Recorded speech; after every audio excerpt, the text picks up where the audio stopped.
Hey there, I'm Eternal, and I'm an object share fan that has barely watched any object shows. We have to fix that. Let's play Object Catchup. Hello and welcome into Object Catchup, the series where we discuss object show episodes right after watching them. Whether they're new or old, famous or unknown, it doesn't matter. We will get to it all. Now, for today, we are just gonna be doing keep up episodes, aka I'm going to be watching episodes from previously covered creators, as many as we can, and then I might drop in one of those freaking, at this point, ancient freaking Greek civilization requests that I got, because, I'm indeed very behind to everything. That additional week that added on, with 3 and woes definitely put me quite a bit behind. However, we gotta bounce back. So here we go. There is no direct order. The order is entirely just based currently for these first things I'm gonna watch is entirely based on just the chronological when the episode's released, and then if the show had multiple episodes released, I'll watch it, which is the case here. So of course, go check out the timestamps, go do all that stuff. So we're gonna start off here with BFCI. BFCI is the series that we reviewed a little while ago. That randomly dropped, I think, on New Year's, and was simply, well, actually, I don't think it dropped on only New Year's. It dropped it dropped like a week later. Which it was a little mini thing. It was kind of object filler-esque, like object goof, kinda, with the BFDIE sprinkled in, and it was super fast. So that was roughly what was going on. And well, since then, a lot more episodes have dropped. 4 of them actually. In fact, I think the series is over. So we're just gonna speed it through them, starting with episode 3, Debut. Alright, that is episode 3. So we have the eliminated contestant B, the little stick man fella. Unfortunate, they get yeeted. And then we have the 43 debuters who all get 1 millisecond of screen time, which is pretty cool, but I must admit it is diabolical that we put the credit of the person at the bottom left corner of the screen where the Flipper Clip logo covers it. What the hell? That is like a tier 1 mistake. That's like a, bro. That's like a, you gotta fix this level problem, you know? That's like a unacceptable level deal. Like, you gotta credit the people properly. You can't be like, oh, my bad. I accidentally didn't credit anybody because I put it right where the Flipper logo fucking goes, you know? Like, come on now. Like, lock in. I don't think that's acceptable. But anyways, who the hell joining? I don't know. Red Virus was the one that was the most on the screen because they were the last one, so maybe them. I don't know. Again, it depends on the pulley power of the person. How many friends they can get to vote and all that stuff. Because this show doesn't get that many votes from its own, right? So like in general, it kind of plays to its own rules. But yeah, we'll see who joins. Time for episode 4, which is titled Cast. Let's go.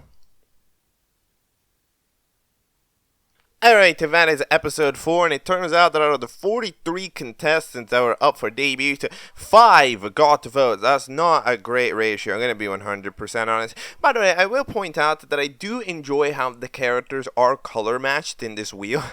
You can see how the circle goes out, red character, orange, green, blue, purples, and then like whites and grays. Like, that's cool. That is a cool ordering.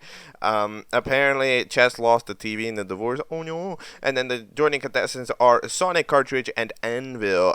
They're both safe immediately, because everybody else is up for elimination. Which, of course, this is kind of one of those bad eliminations because, we didn't get to see the characters. So, how the hell do we know? But, I don't know. I'm going to say we vote Fireflower because their limbs are mildly detached. Right?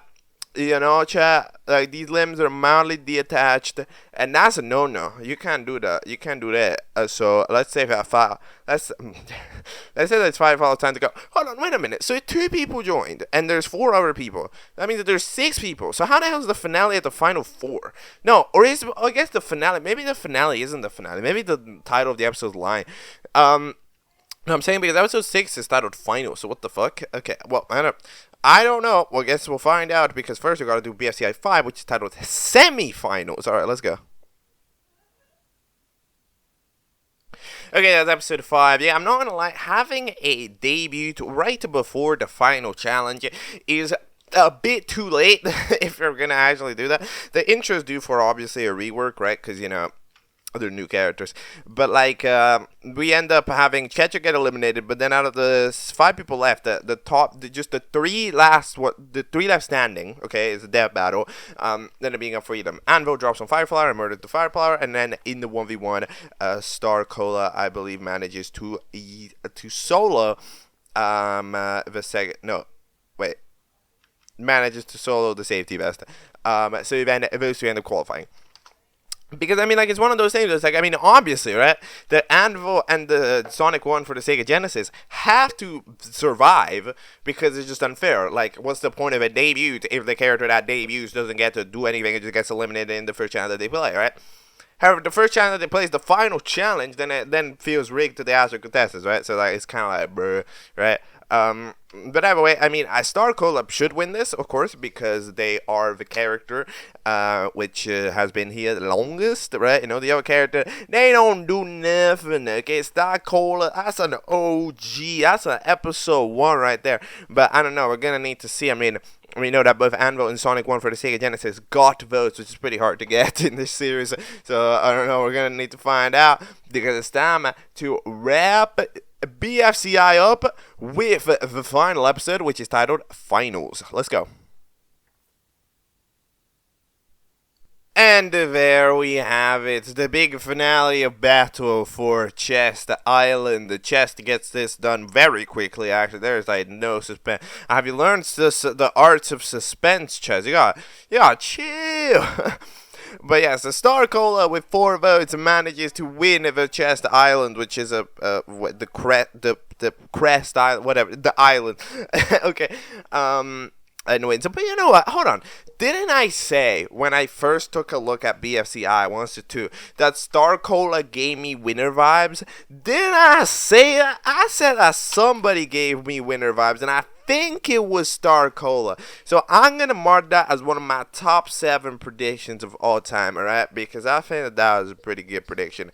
But yeah, I mean, what do I think of this? This was alright. However, it kind of started to kind of, you know, play a little bit of the lazy game, right, post debut. Like, I think the first batch challenges, like, they were alright for being 30 to 46 challenges, but I think, you know, at a certain point, say, debut episode, no challenge. Cast episode, no challenge.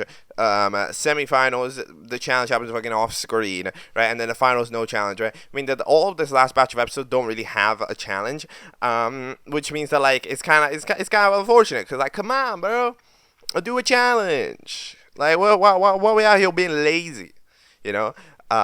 So that's like the one thing that I think, you know, there's a lot of the time these small shows, right? Like, they don't understand that you still gotta do a challenge, right? Like, you can be inspired by Object Filler, but, like, go look at Object Filler. Object Filler does challenges pretty much every episode, you know? Like, but, like, pretty much every, like Object Filler doesn't sit here playing around, right? This is, like, there's a thing that a lot of these shows don't understand. Is that, okay, yeah, you can play fast, but you still need to hit all of the beats. You need to check the check boxes, right? It has to be challenge, there has to be elimination, there has to be voting, right? Like, there has to be those things. And if you don't tick the check box, it's not gonna feel satisfying, right?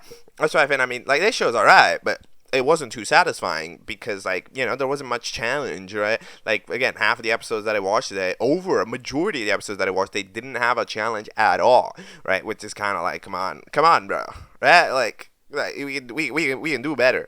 So yeah, that's kind of my thought. Like, it's all right, but you gotta do challenges in an object show. Come on. But yeah, good job to Star.Cola. You deserved winner. And we can jump over to the next thing.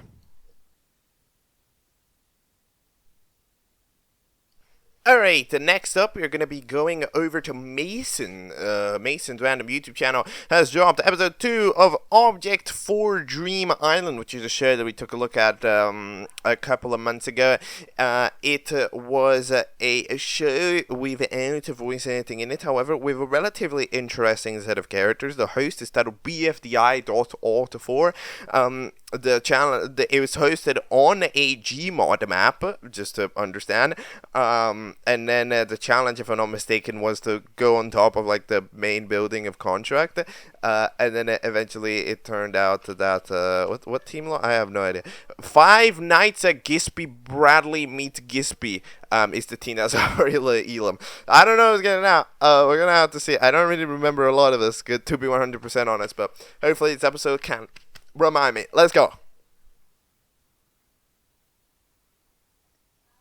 Alright, that is episode 2 of Object for Dream Island. So, I'm not gonna lie, I remember finding that episode 1 a little messy, but I don't really remember why. I think I just wasn't in the mood that day, because I'm gonna be honest, I was watching this, I've definitely gotten a little bit more used, right, to the whole object show without voice acting thing, which like this was like when I originally watched Object for Dream Island, it was like the first or second, it was like the second show ever which I had watched which had that. So I wasn't too used to dealing with this, but like this has appeared a lot more. I've really warmed up to it, so like I don't mind it now, and actually I can appreciate it, because you know what I was doing? Okay, like I was kind of testing it out, okay, because I was like, okay, how's the pacing of this? So I was kind of like reading out out loud, like in a voice, like not in a voice, like in a quiet voice, kind of the lines of the episode, because I want to see how the pacing was, and it was pretty damn on beat. I must admit that this show, as far as just the straight up of like having the length of the line on screen, it'd be roughly how long it would take for the character to speak the sentence, is probably the most correct I have seen any show do it. Like, they really try to read out the lines, in this episode. Like, you can see them on screen. Like, try to do it right now, whatever's on screen right now. Like, you can just try to read it in how you would read it, and it will end up pretty damn well timed for anything except like a long monologue. Like, it's actually quite impressive, I must admit. And then the other thing that I think I'm definitely appreciating about this show quite a bit is that, you know, at the end of the day, it's without too much to work on the audio department, and especially with backgrounds and environments and stuff, it has to focus its efforts on characters asset, right? Like how the characters look, how the characters express themselves. Because, you know, it's not doing too much environmentally, and it's not doing too much in terms of audio, right? Which means that it has to do stuff with just the characters in the way that they express, and it really does. This fucker of a host, this like BFDI alt 4 or whatever the hell your name is, this fella is so unbelievably expressive that it's just enjoyable to look at, right? Which is exactly what you gotta do. You need to make something that's enjoyable to look at. Because, you know, you gotta, there's a lot of, that's the main thing that you're doing. So you really have to focus on it. But, it manages to do it. Because, like, I really like how their eyes are, like, they're very stylized. And then they end up kind of more pixelated because of, like, the way that the character acts. And it's very cool. So, yeah, I gotta admit. And I also do like the constant detail that there's the... like the text of BFCI is constantly black into blue into red, which is rather nice. Like the segments of the text box is pretty cool. But yeah, absolutely, I would say that if I didn't appreciate it in episode 1, my bad, because I absolutely think that the technical elements of this they're very fun. They're very fun. I think that the way that the lines are timed is very fun. I think that this episode, I mean, as far as like what I actually think of the episode, well, but we end up having a couple of lines. Like, it's a relatively, it's alright for an episode. I mean, we end up having, you know, a couple of little interactions with characters about what they were doing. You know, a little bit of like development. We get to see some characters that didn't show up too much the other time, like the calculator, who seems to be very, very much so, very, very social. The paper, who's like really tired and doesn't want to do much. We end up having the bounciest ball to mankind, who doesn't really enjoy bouncing, but yeah, that's fair. And then I will end up having the eliminated contestant with 4 votes being, I think, Fishish, which I don't remember what they did. I'm going to be 100% honest. Don't remember. don't know how this team lost exactly. I don't remember what they did to not win. But either way, the fish ends up getting eliminated, so my bad. Were you mean? I think you might have been mean. I don't... what did you do? God damn. I don't remember. But either way, they're going in the portal. It sends you to a cool house I made for eliminated contestants. So, yeah, it's all looking pretty solid. And I mean, our host is looking pretty nice. They're not looking like too evil. They're not looking like 4-esque. You know, when Silly Sponge got hit by the ball and flung off, like it's looking, you know, it was pretty solid. Like, they were pretty worried about it, so yeah. The challenge ended up just being to make food. So, you know, it's about as basic of a challenge you can possibly do. But, hey, it gets teams to show off their personality. We end up having Computer Chip apparently analyzing the Doomsday Clock. If you're curious, spelling is not 100% perfect. There's a couple of moments that are spelled wrong. Like, I'm analyzing our little friend, or like elimination. But like, either way, you get what they're trying to say. Come on. you understand, right? So like, it's not that big a deal. But yeah, overall, we end up having the intro, yes, with all the characters pop in, and then we end up having the challenge. So, what the teams proceed to do is team 1. Hold on. Okay. So yeah, so this team, okay, so this team had Dorno has the idea of going up to people and asking, hey, do you have food? And somebody's like, okay, I'm like a food generator, but like I can spawn any food. You gotta give me $5. So then they go over, they fetch $5 from a button that they have, and then that gives you $5. I mean, I'm gonna, you know, it's a pretty cool button. I'll kind of borrow it. Okay, I'm sorry, I accidentally stopped the recording. Oops. I pressed spacebar. My bad. But anyways, like they end up yes, getting the $5, and then they end up running over and getting the food. They get spawned in food, quote unquote. In the meantime, Objecty is kind of debating about what is the best way, who's the team leader, because they thought that the LOL was the team leader. However, then T-Po's like, hey, I'm the team leader. So then the Yo-Yo asks like, yo, then what should we do? And it's like, lime. They just so happen to have a lime, which is useful, but I don't know if lime is obviously the best idea. I think T-Paw kind of threw in the towel there, you know, not super creative. Wants to be team leader and doesn't even come up with a plan. Hiya, what the hell? You can't be doing that. And then in the meantime, Five Nights at Gatsby, what they end up doing is that they end up having taco seeds somehow from somewhere. I don't know where these people are finding these items, you know, like the actual environment of the world and how the hell these people are here and how the hell they've got these things, I don't know, but they just have them, okay? We're going to play along with it. So they end up planting the taco seeds, and it ends up making a massive beanstalk that rains tacos. It's raining tacos. The song doesn't actually play in the video, which I must admit is one of the biggest disappointments in the 2026, because it should have played. To be 100% honest, you know, it would have been a fun gag. Just gonna say something, by the way. Gonna pop this in, just personal opinion. A couple of the songs that were used had lyrics on them. Like, there was like, cause like some of the BFB tracks end up having kind of like little lyrics to them, kind of like with Ice Cube screaming or whatever. My personal opinion, I believe that, especially if you're trying to read, I think having audio with vocals in the background is distracting. So it's like it was like mildly distracting.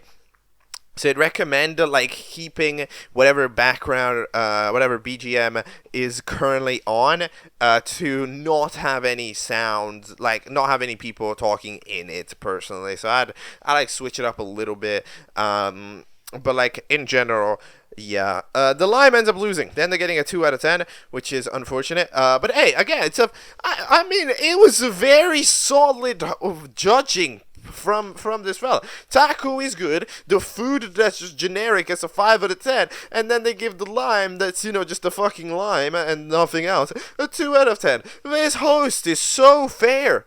This host is like unbelievably correct. This is like the most host I've ever seen a host. You know, like fair enough. I can't complain. This is the fairest host I've ever seen. Why is BFDI.alt4 the most fair host in Object Show history? Oh my god. Yeah, Object there for elimination. Who gets eliminated? I don't really know, because like, okay, So the challenge gets fucked up by Teapot, absolutely. Okay, well, here's the... So LOL thinks that they're the team leader. It turns out that no, Teapot's the team leader. And then Teapot gets asked, okay, team leader, what the hell should we do? And they suggest them a terrible idea that gets them up for Elam. Right? So that's all good. So Teapot did throw. It is technically a global fault, of course, of the rest of the team to not have protested against the idea, right? Because everybody else was like, oh, a lime sounds good. Yes, right? So that's all good. However, it's still Teapot's fault for having invented that idea. There's also Doomsday Clock, which is just kind of the gag of character that doesn't speak. Could be potentially eliminated because they don't speak, right?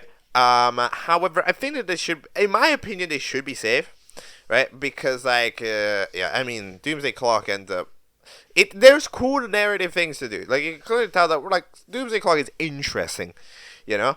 So I think they should be stuck around, even if they're not really a speaking contestant, even though they spoke in Morse code. I don't know what they said. They said, like, one line in Morse code. So I'm going to say, I have to predict Teapot. I just got it. I don't know if they are going to get eliminated, but I have to predict Teapot, because at the end of the day, they took leadership only to fuck up their team with it.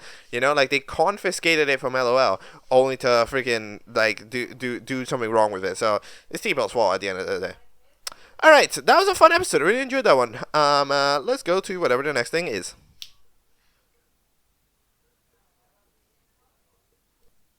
Okay, so next up we have a double troll. So as far as I'm aware, about like on the January 18th, both Randomness and LiminalLatte proceed to release episode 1 of new seasons of their respective shows. However, they turned out to both be pranks, alright?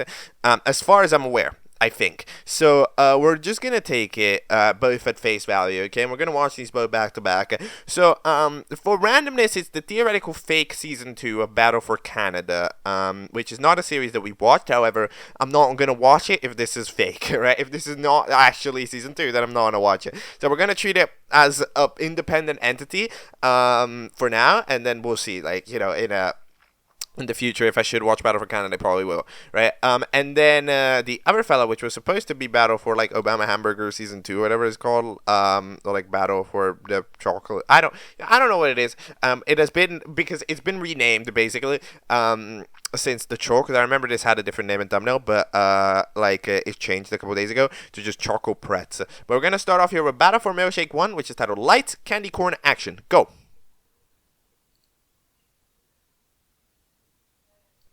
Alright, troll number 1, Battle for Milkshake. So I'm not sure if this banana host fella was actually present in Battle for Canada, because we'll point out that the playlist for Battle for Canada is titled Battle for Banada. So, I mean, it could be. I don't know.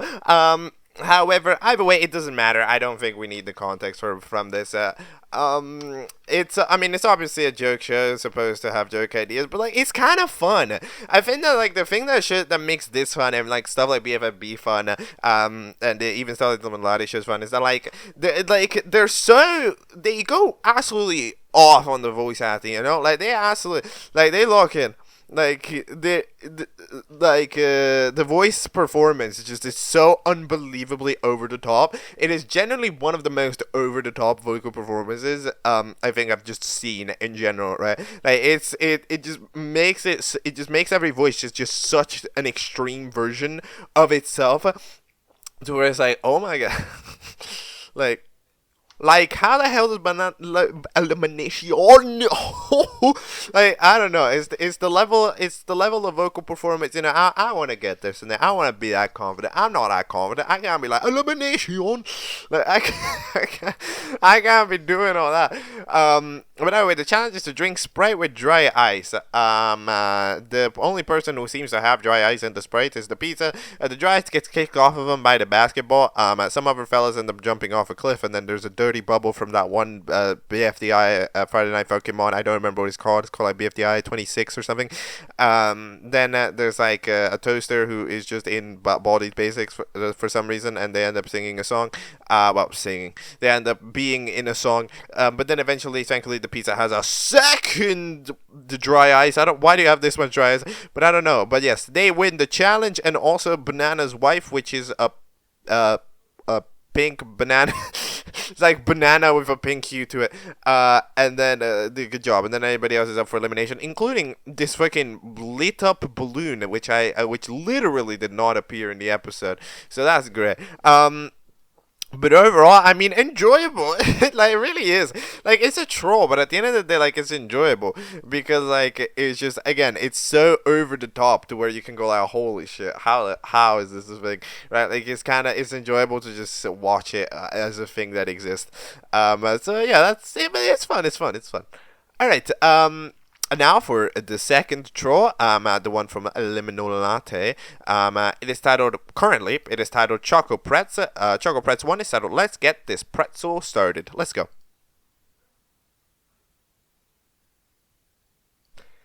You see, there's a reason why in Object Catchup, you'll notice I pretty much never call myself a reviewer.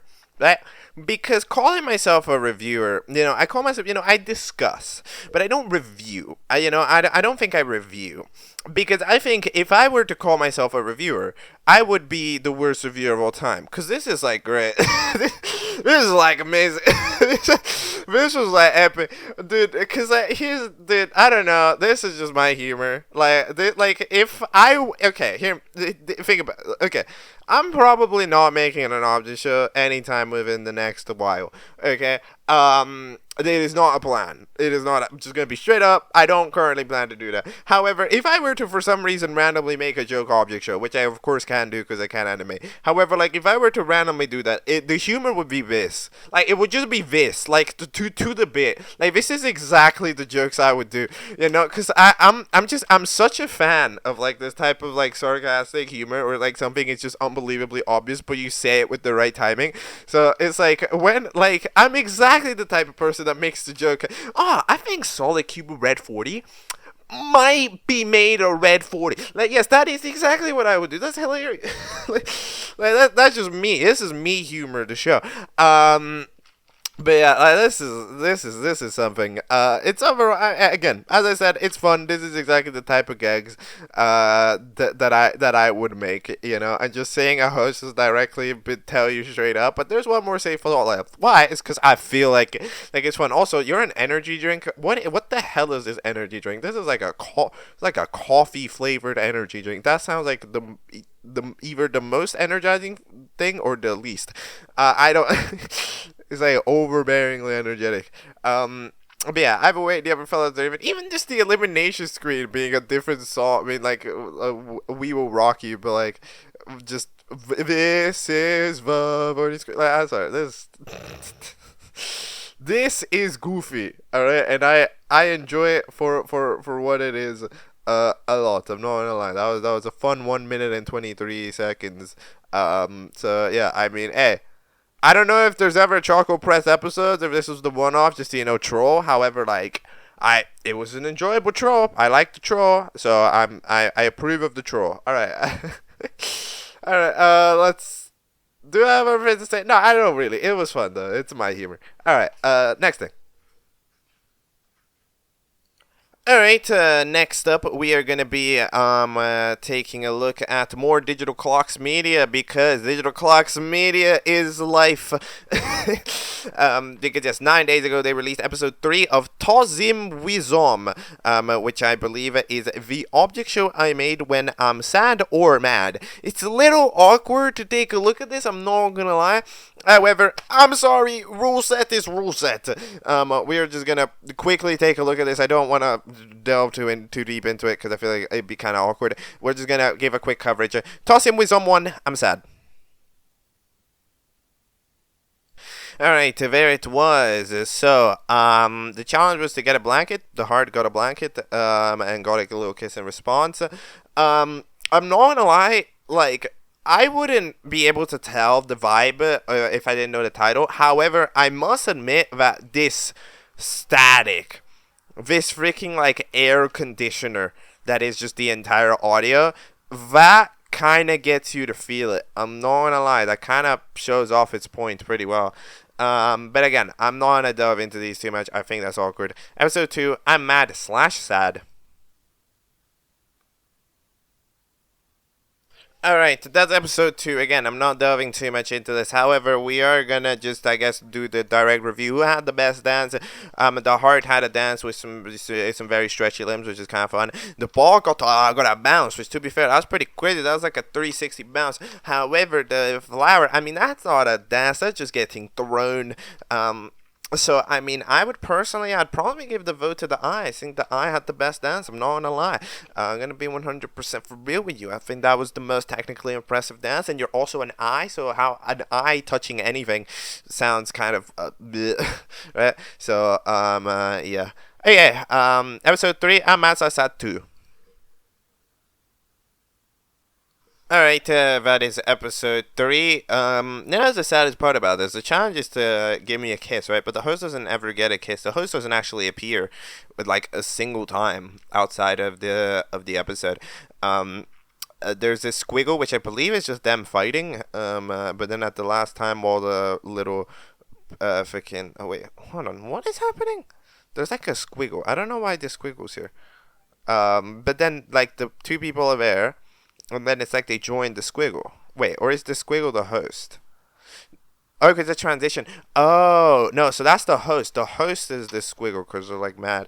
Okay, I get it. And then the flower, I mean, they lose, but they get happy about it. Okay. No, I understand. And, because, yeah, okay. Yeah, because I was confused because, yeah, the squiggle just looks like they were fighting, you know? Like, it looks like the flower and the heart we're just doing a debate because that's how that looks generically speaking. Okay, yeah, I got it. Never mind. I got it. Good job, Heart. You won. Shout out to all hearts in the world. They help make the world function.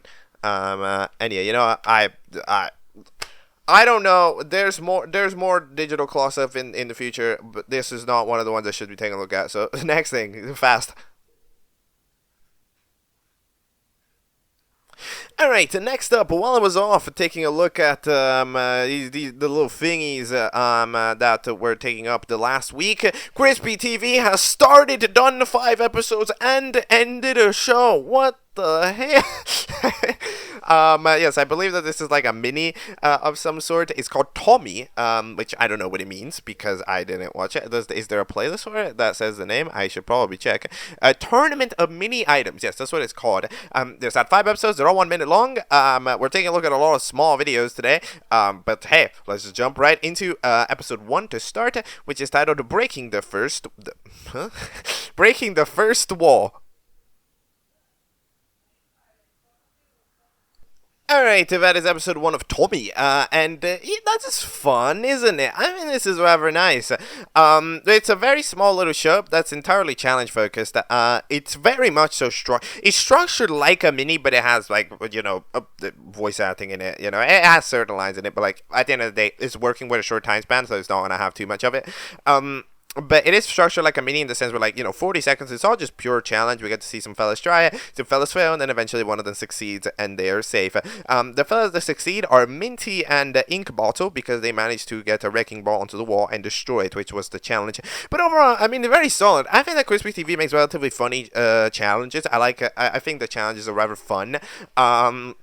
When they happen, so especially considering the last season of TACOZ really didn't have that many challenges. I think that having just a pure raw challenge based season, I think it's a nice little addition to the more story based tools that existed. But hey, you know, let's just jump right into episode number 2, which is that was released the next day. It is titled Got Any Grapes? I don't know, let's find out. Alright, that is episode 2. I find it interesting how, like, in both episodes, technically only one person should be safe. I mean, like, the Bolt and Nail, like, they end up they grab the duck. This fella does nothing. Marble doesn't do anything. Like, they just brought the duck over to them, and they're safe now. You know, like, I guess not much happened. Same thing in the last episode. I mean, at the end of the day, one person pressed the button to do the wrecking ball. You know, the other person didn't really do much. They might have planned, but they didn't do much, right? By the way, I will admit that this duo of Minty and Ink Bottle, even though they get absolutely demolished here, they do absolutely YOLO and find a duck immediately. So these two are very strong, and one of them's probably gonna win. But yeah, I mean, I'm predicting, and we gotta start getting some proper individual eliminations soon, because this is gonna be crazy. The intro changed the generic Roblox Tycoon song, which is rather fun. I guess will it just keep doing that? Are there even 6 generic Tycoon songs? Of course, there's like a million. You know, like Hyper Trance or whatever, the whatever song that is. Yeah, in the meantime, the challenge, we use the epic track "Who Likes to Party" by Kevin MacLeod. Gotta be one of the best works in human history. But yeah, other than that, I mean, overall, it's pretty solid. One thing I will say, the water does, like, when I originally saw the water, I was like, this looks like water. Now that I look at this water, I'm like, no, this looks like a sheet of paper. I don't know about this water. I don't know about this water, Chief. This kind of looking like plastic, but other than that, it's pretty good. All right, episode 3, Rock, Paper, Bang. Alright, that is episode 3 after a very sad elimination, where Minty and Ink Bottle go like, don't go. Ink Bottle ends up getting eliminated, and then Minty proceeds to win a rock, paper, scissors, while the other fellas don't win a rock, paper, scissors. Yeah, because unfortunately Nutty and Screwy, I mean, they could probably just cheat. There's 2 people there. They could just, like, both throw hands, you know? But, okay, I would have found that a fun way for them to win. But no, they don't win. The Minty wins, which is relatively predictable if you think about it. Because, like, so far this show has done a perfect cycle of safe elimination, safe elimination, safe elimination, right? Like, it's done that cycle pretty consistently. Then either way, those fellas are up for Elam. Who should get out? I don't know, Marbly? You know, I don't really know. But, either way, yes, the Clock fella doesn't get to host the elimination. They don't even swap. This host kind of evil, bro. This host kind of be like, what? I thought the co was supposed to host the elimination. No, my turn. Well, then let the Clock host the challenge. But I guess to be fair, the other time when this Clock did host the elimination in Tommy number 2, it was pretty fucking boring. The bro just came in and was like, you're out. So yeah, it wasn't amazing. But overall, yeah. I didn't. Oh wait, I forgot to check what the hell the intro song was. Wait, is the intro song different? I think it's different. No, it's not. No, it's not. It's not. I think it's the one from episode 1, right? Okay. Oh well. Alrighties. Well, with that, I believe that we can just jump into Tommy number 4. We're getting there. Really 6 days ago. Okay, I'm not really telling you how many days, but like, first one was 9, second one was 8, third one was 7, and this one was 6 days ago, okay? It's titled, He's Really Ticked Off. Go. Alright, by a decisive margin, Nutty and Screwy got eliminated. Which is unfortunate, but, like, I mean, I guess having a final 2.5 is, like, kind of weird, right? So, you know, fair enough, they get eliminated. Marbly probably doesn't deserve to win after not allowing the Clock to host the elimination. Poor guy, let him let him do the thing. Come on, bro. We need a clutch up and have him host the winner announcement. Oh, that would be cool. But yeah, the silver ends up popping in and announcing that, yeah, those 2 eliminated, which means that we have the final 2, green circle and yellow circle. Yes, there's Minty and then there's Marble. They're not very distinct characters, to be 100% honest. I mean, like, they're kind of like, they're different colors, they're both circles, they both have relatively nice personalities. Marble wasn't really attached to anybody, Minty was attached to somebody, but they kind of let it go relatively quickly. One of them's a boy, one of them's a girl, but, like, you know, in general, it is not the biggest variety in the 7 TCs. I will be 100% honest. Who should win? Minty probably. Minty was probably the better one out of the 2, because Marble was a bit more neutral. However, I don't know. Like, again, this series has like 3 minutes of total time to work with. Like, at the end of the day, these characters are not extremely fleshed out. But I also do prefer the design of the Minty itself. I think that it looks cool. All right. Let's find out who wins. It's time for Tommy number 5. It's finale time. Go! Alright, that is the finale of Tournament of Mini Items. I'll say the name properly out of respect. we have the episode, everybody comes back, they give in their cheers, Nutty and Boldy be like, Marble, you got this. The ink bottle be like, Minty, you got this. Then the 7-ball be like, I got eliminated first, I don't give a shit.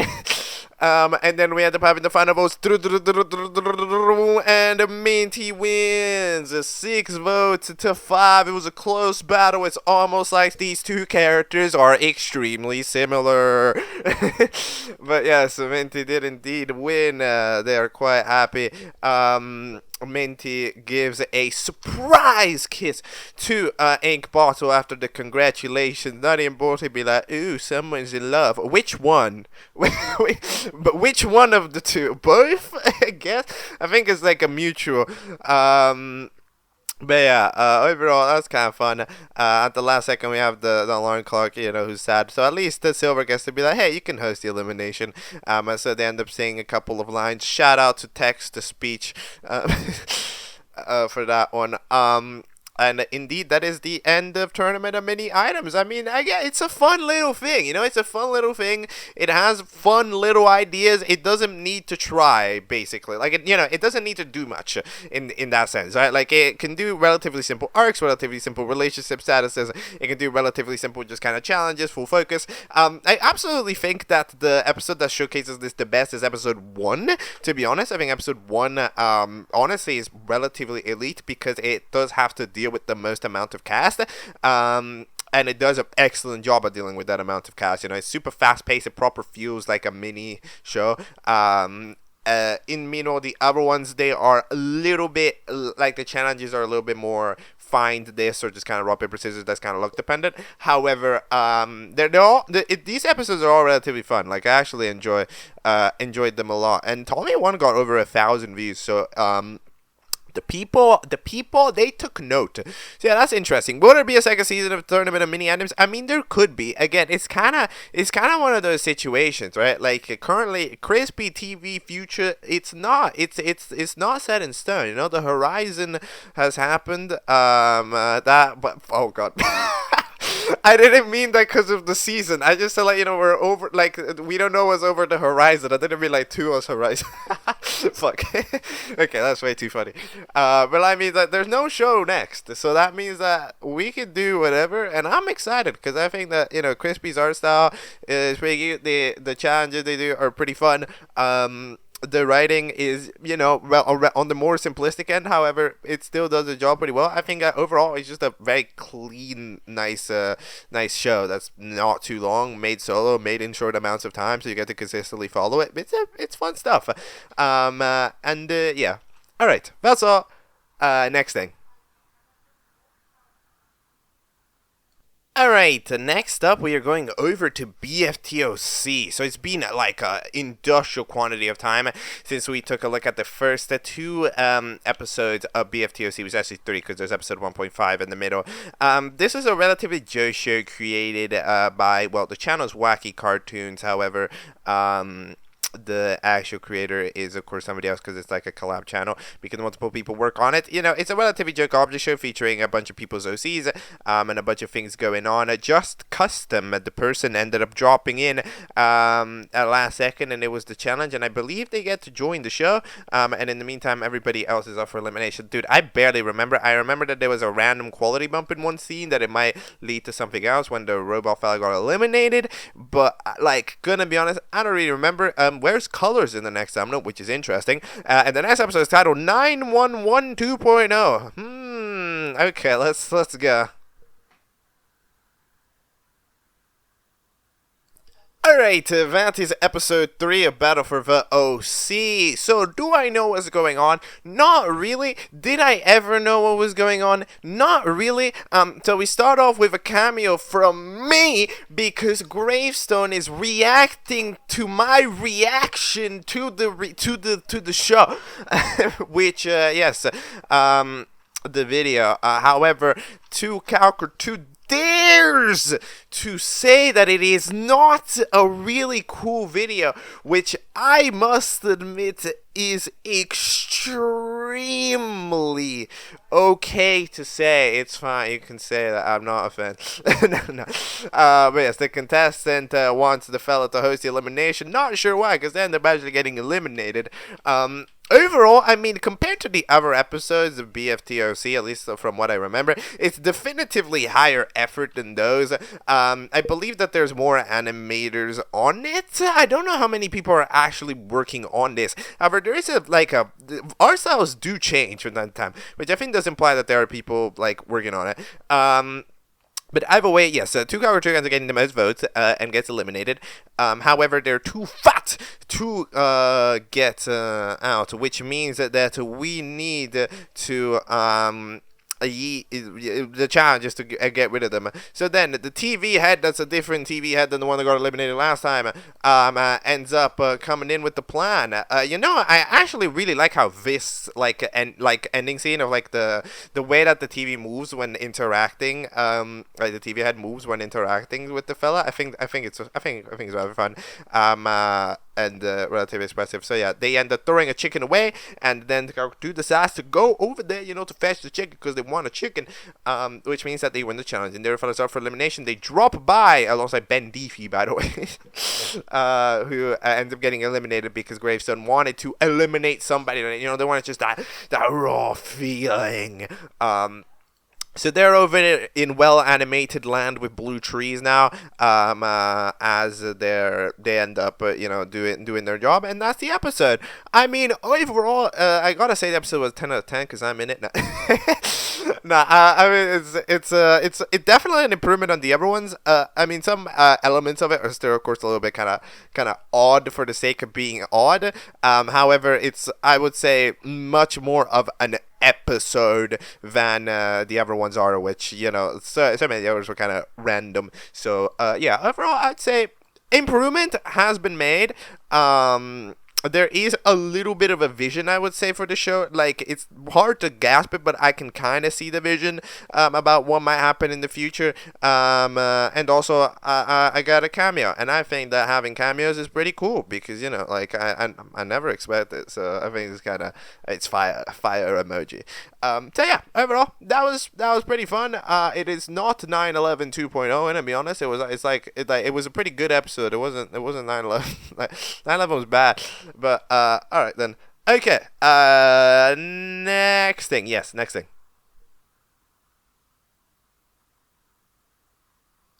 Alright, next up in our seemingly infinite roulette of taking a look at episodes that are 1 minute long. How many? Oh my, like this is not on purpose. Like, this is just the order to which I have to watch them. Like, what? Anyways, we have to take a look at 2 more episodes of Object Goofball, which dropped this past week, because, yes, of course, a couple weeks ago. Tomato is Cool is the creator of Object Goofball, which we took a look at. We also took a look at their original show, Square Root, the Object Show. It doesn't exist anymore. That got yeeted from YouTube. However, yes, Object Goofball #1 release day. The challenge was to make a beautiful sound. A 2-ball made a beautiful sound. Everybody else was up for Elam. It's an object goof. It's like 40 seconds per episode. We know what we're getting into. Episode 2 is titled We've Got a Problem. Let's go. It's episode 2 of the show that certainly is a show that exists. I'm not gonna lie, usually I'll make the criticism, why is it that half of the video is the voting screen? Does it need to be that long? But at least in this case, I enjoyed the goofiness of these eyes and the way that these faces look, because they have such small mouths but such enormous eyes that they're kind of goofy, and I just enjoy looking at them. So yeah, you can have a as a voting screen the length of an episode. Why not? Other than that, I mean, it's the classic goof parade, right? The person gets eliminated. No got eliminated. Just kind of a scribble. Then some challenge. One person does the challenge. They're safe. Everybody else up for them, despite not showing up in the episode. And then somebody's off in a random room, because they were eliminated. Yeah, we know. We get it, right? You get it. I get it. Everybody gets it. Everybody, time for episode 3, which is longer. Object Goofball 3 started with Green Coins. Big day. Let's go.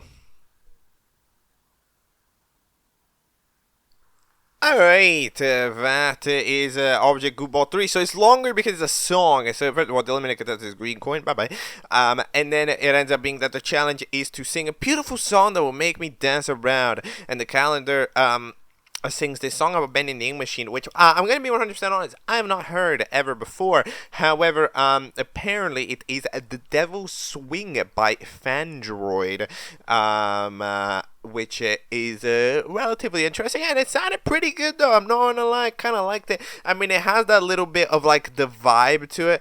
I don't know how to say this, but like I feel like a lot of bendy related songs, they have like these like higher pitched instruments to them, you know, kind of like marimbas. So you can kind of usually tell, but either way, yeah. Overall, it sounded relatively good. And at the end of it, of course, Photo Album has starstruck eyes and gets them to be safe. I will just saying, they did not dance around. The challenge was to make Photo Album dance around. They did not dance around. This did not happen. Photo Album did not dance. Calendar should not be safe. Making somebody freeze is not the same as making them dance around. For as far as we know, Kanda was not dancing. So I call for a recount of this episode. No dancing involved. Unfair challenge. I'm calling unfair challenge here. I need a VAR review. From all of the camera angles to see if Photo Album was dancing, because I don't think the Photo Album was dancing. Anyways, everybody else is up for Elam. And then at the end in the elimination area, the green coin ends up being, hey, I should be attending something right now. I don't know what, to be honest, but it might be a reference to something. Either way, yes, the Devil's Swing is pretty cool. Yeah, that's all, but we're probably due for a debut soon, because, you know, it's a goof. So, that's all. Next thing. Alright, next up we're going back to LiminalLatte, but we're actually going to LiminalLatte's second channel, I know, right? Yes, on their second channel, Stormy Studios, LiminalLatte has been creating another show called TSIPS that has already had many episodes throughout the past week. However, this technically counts because in every video, it actually uses the collab feature. So Stormy Studios collabs with LiminalLatte. That means that it shows up in the subscription feed, which means that it is officially due for a watch. All right, so you know we just gotta jump right into it.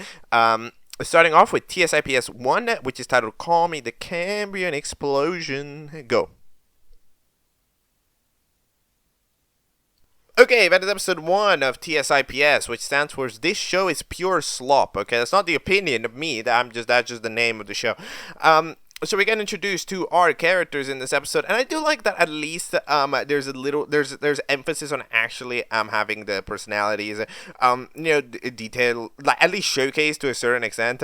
I mean, you can't really tell, but you can kind of tell from like facial expressions and stuff. So there's at least a little bit of work on there. I mean, the classic kind of fool style show that, you know, acts itself out super quickly doesn't tend to give any time for that, and I think that this show does, and that's pretty nice. Obviously the show has the voice acting, which means that it also just has it can do more in less time, but like it still manages to sort it out. So the characters are the Soda, who speaks like the super vague terms in like third person. Calendar, who is like girly girl. I mean, they literally say it, generic valley girl. There's a school nurse who's from like a TikTok. Okay. There's Cutesy Bo, who likes cute things. Okay, fair, that makes sense. And then there's a tiny fella called Butterflower who is upset about being tiny. And then there's Jaro Blended Grass, who's like the goofball, who's like the guy who just is oblivious and just does shit, like eat a lemon and in fact they're safe. Who's getting eliminated? I don't know. I mean, the one who got the least amount of showcase the personality was the school nurse, so we're just gonna go with that. Episode 2 is titled Remove the Hater. Go. Alright, that is episode 2 of TSIPS. So we start off with QC Bo dying. Yes, I know, right? After Sprite, after what they call out to the Soda for being a Neptune clone. Apparently Neptune's a character from Bean Show. I did not know this, but now I know. So yeah, I guess they're like the protector of the universe or whatever. Which yeah, they're like that type of character. There's always one of them.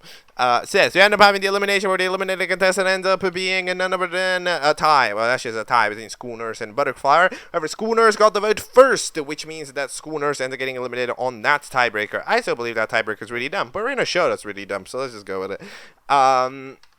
We end up then having the challenge. Well, actually, before the challenge, 2 people joined the game. I love it because they exploded in the intro.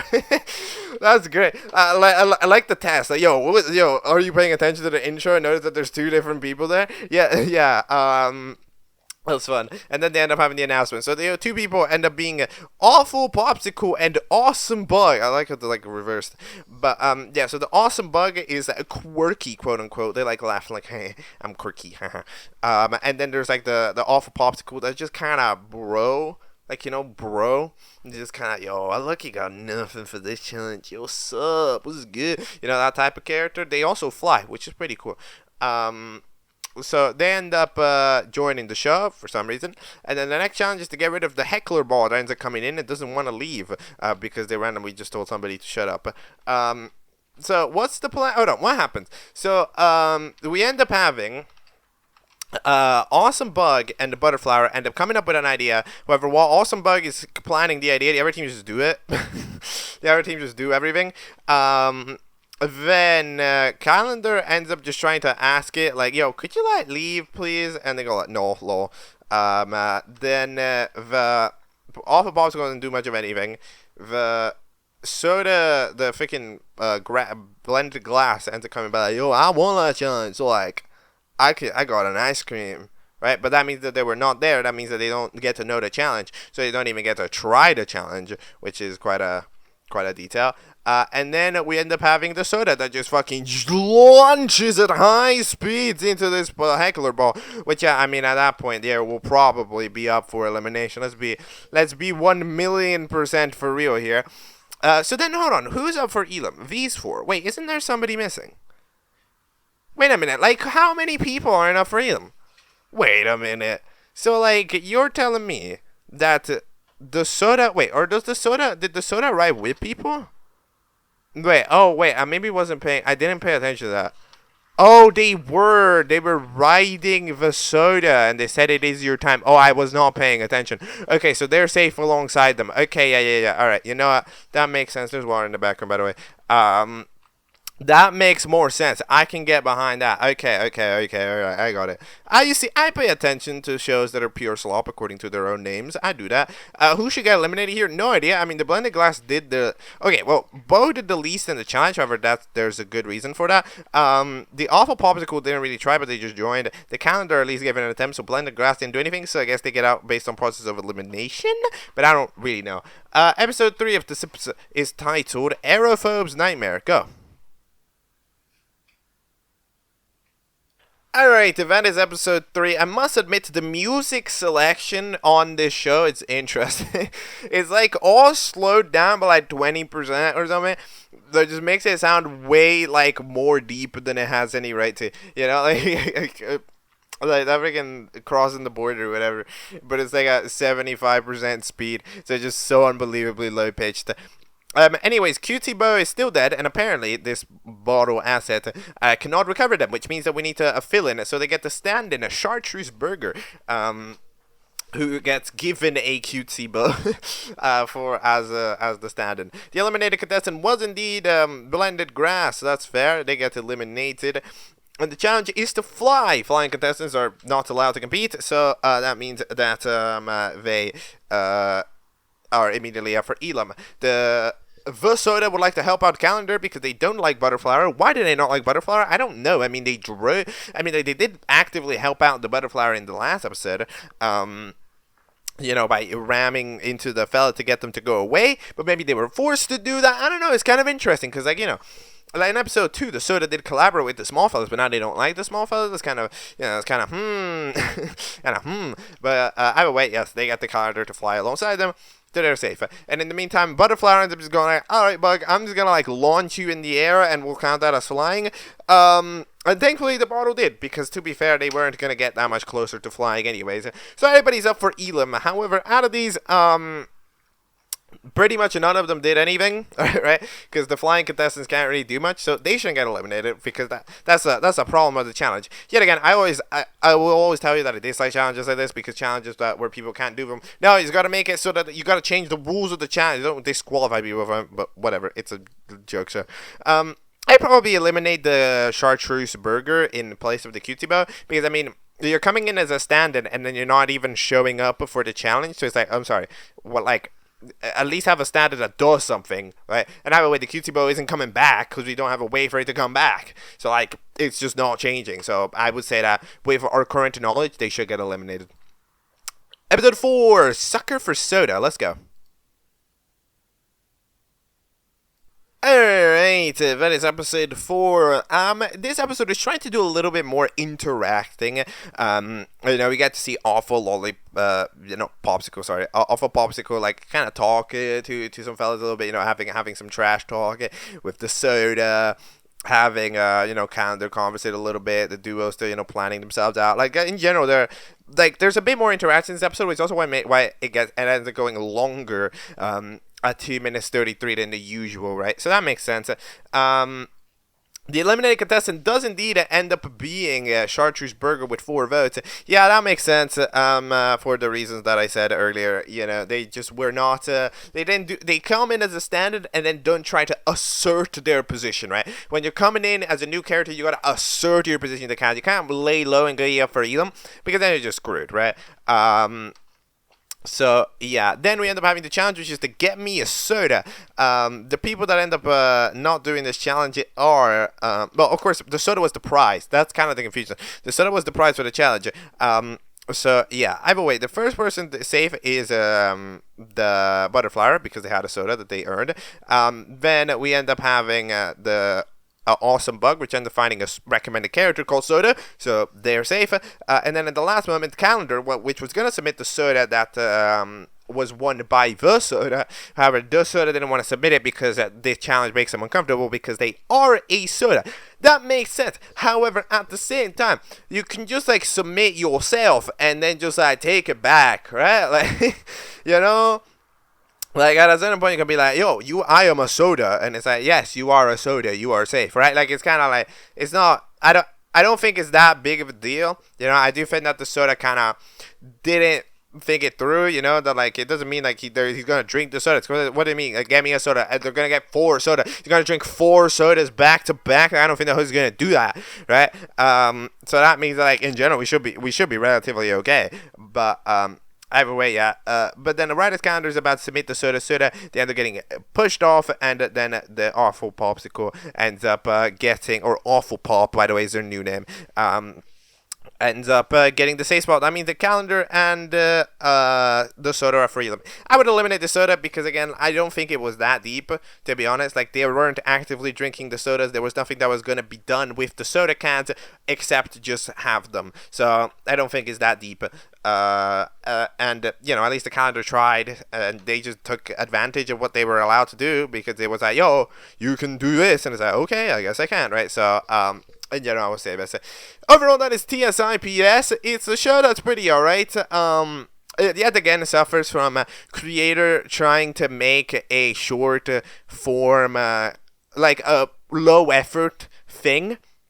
Right, and then accidentally going like, well, what if I did this, and what if I did that, and what if I did that, and then the episodes end up longer and higher effort, and then there's voters who are voting for it because it's easy to watch content, and then we end up that, oh shit, I gotta kind of keep doing it. It suffers from that cycle a little bit, but hey, it's kind of fun. Alright, next thing.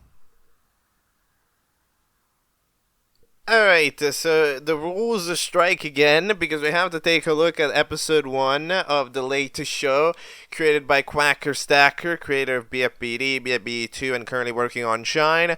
It is certainly a concept. You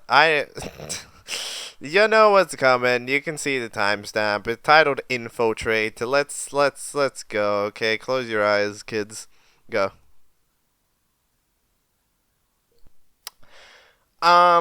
So out of all of the things in the world that I watched, that one right there that I think takes the cake for something. I don't I don't know what. It wins a record. This is a record something.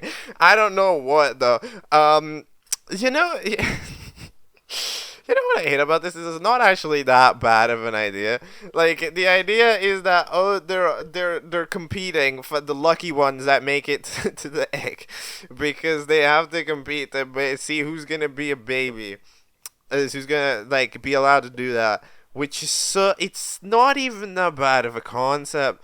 Like that's the thing about it. Like it's not that bad. Like it's fine. Like it's honestly suitable. I mean the names of them are rather funny as well. I mean, they're probably on screen. Like they're called Germ. What are their names? They're called like who's Sherm, Germ, Derm, Steve, and then the one who won, which I don't remember their name. They were called Herm. Like okay, like those are roughly names of people. The challenge is to land a bottle flip, and then yeah. But then for some reason the next episode is in October. Why is it in October? Wait, is that? Oh, I think I know why. It's because that's 9 months. Because that's in 9 months, right? Oh my god, that's so stupid. This is the dumbest thing I've ever seen anything in the world do. You know what? No, I don't know. I don't know what. I've been perplexed. This show has defeated me. I have been defeated by this concept, okay? This is so smartly stupid. There's people talking in the background. Okay, I think that's the sign to end it. Whatever. Next thing, go run by. Alright, the next thing is Worst Objects R. So, the remake of episode 1 of Worst Objects, created by PoisonousB. Worst Objects is a ginormous series that Poisonous, the creator of Trigger Trouble, has been making ever since the beginning of their career. However, this is a remake, and the rule set with remakes is that I watch them instead of the original. So then, basically, if there's ever a new episode following on in the story, I watch the previous ones. However, if it's a remake like this is, I will watch it. Okay. Episode 1 is equaled loud equals funny. The channel description. Let's go. Alright, that is Worst Objects R. So yet again, it's the remake. Now, again, I don't know how the actual first episode of Worst Object goes, the original one. However, gonna be fully for real here. This is pretty alright. I mean, it's first of all, it's voice acted, which is very rare to see from a Poisonous show. I think it might have happened once or twice, but like, either way, yeah, they don't tend to be voice acted, but this one is voice acted, and I mean, it is a high energy voice actor. I'm not gonna lie, there's a lot of vocal effects placed on a lot of these voices. The energy is very high. Loud equals funny is indeed a thing that this show seems to respect as one of its rules, and you know, it's kind of correct. So we have here it's a pretty interesting situation here, because like, you know, usually when I see a show like this, I'd probably expect it to kind of be, you know, one of those, like, different categories of show that we see. However, we end up, like, with a show like this, and with, like, Poisonous, who has ended up kind of, forging a show identity that's just a little bit different to what the usual tends to be. That, like, something like this, even despite being the more, like, a generic series, it still manages to, in general, have a different sound than it usually does. Well, I mean, it has a different sound. Like, it sounds different, alright? But, like, you can tell the kind of elements seep in, you know? The way that it does references is just a tiny little bit different, right? It kind of, I think it, how do I best describe it? I believe that what it does is when it does reference humor, right? It like leans more into it. I think that, yeah, this show is kind of more committed to the bit than a lot of other shows, right? Because then you end up kind of having, like, when it's gonna do a meme of somebody referencing something, like, it's gonna go all in, show it on screen, make it a long segment and everything, right? When a character is gonna be loud, like, that's gonna be a reference, like, that's gonna be like loud, and it's gonna be an important part, like, you know, like, in general, it ends up that everything has kind of this majorness to it that it doesn't tend to have originally. Anyways, a green circle is our host, and we end up having the contestants, which are none other than First, who's a coin with First on it. We end up having some type of pink pearl. We end up having Basketball, that's very overexcited but forgets to do the challenge. We end up having a Ben Shaw, who is apparently super nervous and doesn't do the challenge. And having a this cheese ball or something that is pretty alright. We end up having Dollar, that's so rich that they don't do the challenge. They end up bonding with the host because they have the same type of voice. And then there's also the Lock, who's the depressed one. There's also a fancy crystal ball, and there's a usually pretty upset tungsten cube. So that's what's going on in this cast. And then the challenge is to hug the host. Some fellas do it with debatable degrees of doing it. Like, half of the people who are saved did not hug the host. The host hugged them, and for one of them, somebody hugged them for the girl who is fancy, and then that somehow counts, right? So I guess double hug. I don't really know. But if it works, it works, technically, I'm just saying, the challenge was to hug them, not to get them to hug you. However, at the end of the day, okay, all right, I get you. But yeah, overall, it's enjoyable. It feels very high energy. It feels very committed to the jokes that it makes, which is a little bit different than the usual. I don't know how the original is, so I can't make the comparison on that one. But overall, it's fun. Poisonous shows are fun. Basketball Ben Short Dollar, who's getting eliminated. Dollar is kind of the Dollar is the one that gives the vibe, right? Because they're kind of oh, I'm rich, and people don't like rich people, right? So yeah, all right. Next thing. Next up, we are going back to the Object Cringe House, because that weird, mysterious Object Cringe season that dropped inspired by BFDIE has had its second episode titled The Mysterious Challenge Failure, OCIDK or Object Cringe, I don't know. As a reminder, what happened last time, FeatherDuster stumbled into this object show, which ends up happening. Chair ends up getting eliminated, and the challenge is to find out why Chair got out. And they end up giving a reasoning, and then we end up having Turtle Shell be eliminated because the Planky Speaker Box, the host, decided. So yeah, it's time for episode number 2, which is, the Mysterious Challenge Failure. Let's go. Yo, that was episode 2 of OCIDK, and I'm not gonna lie, IDK, what the hell just happened? Okay, so, Ruler ends up getting Omega Disc. Ruler starts crashing out because the blank speaker box didn't like them.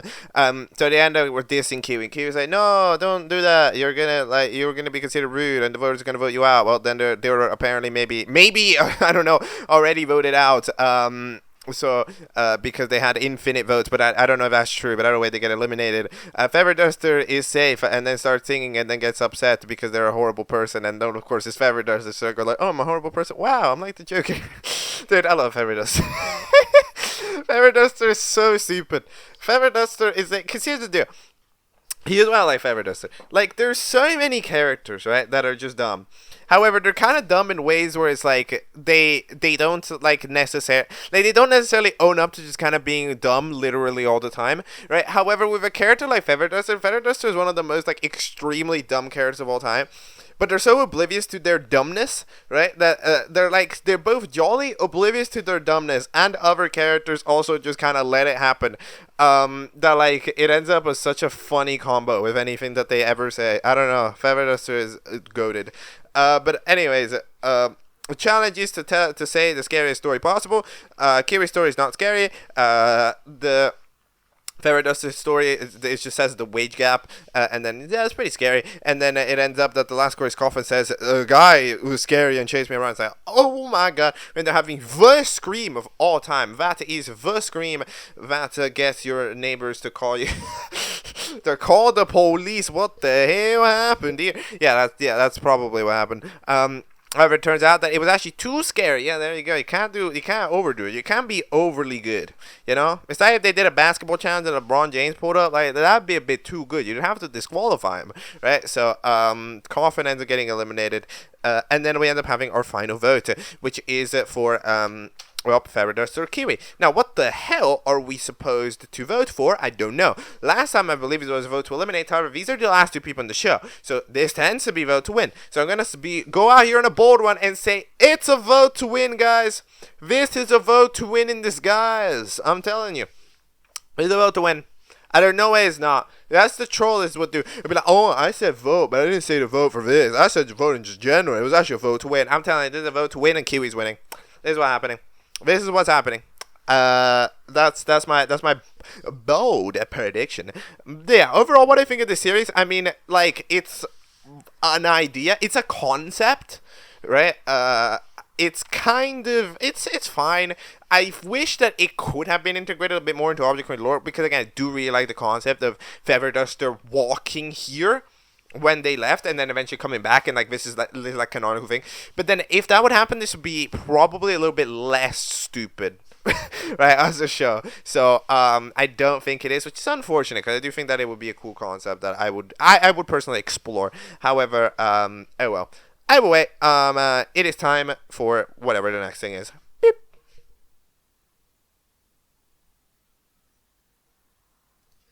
Alright, next up we will be discussing the 4th episode of TiaOS.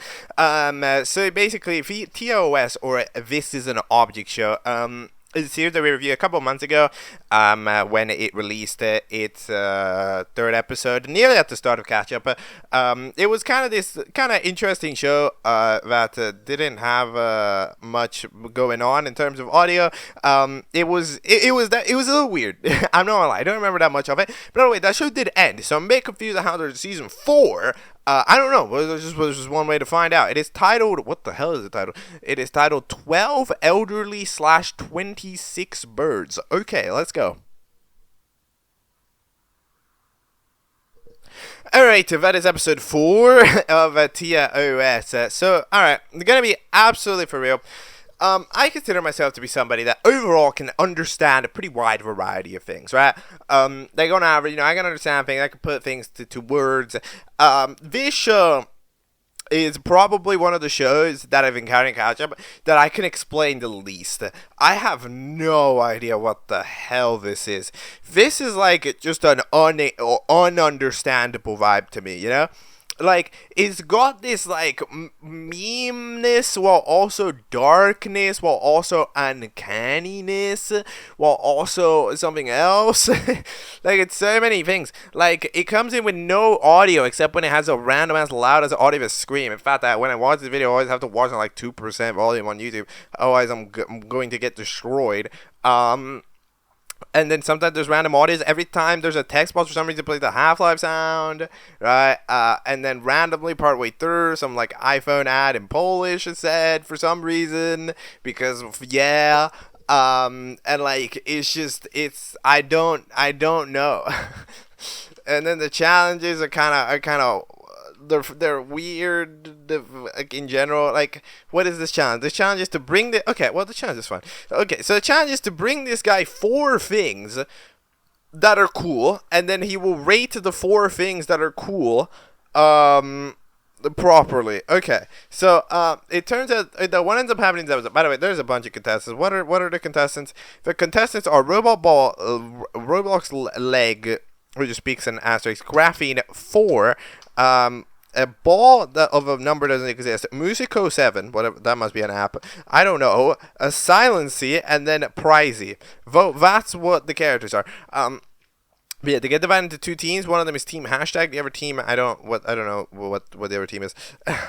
But either way, basically we end up having a Team Hashtag managed to find a lot of stuff. They find 4 things. They even find 6 things, actually.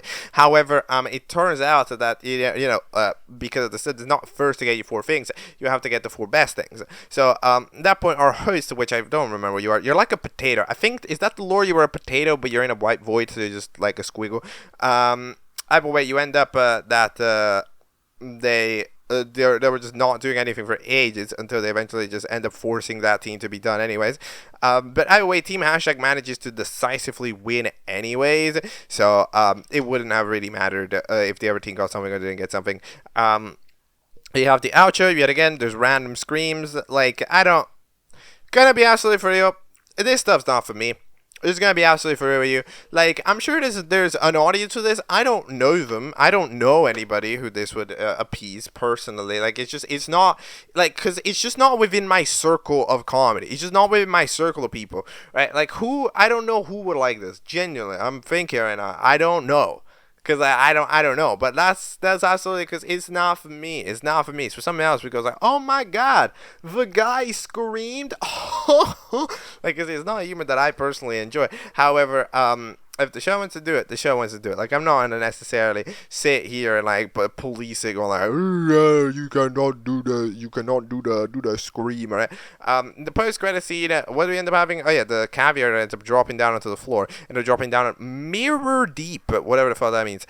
Do not descend. So then they're going down. It might be important to end up in a void. I don't know. This show might be doing lore. It's kind of difficult to figure out anything that this show does, but like, I'm sure it's doing something.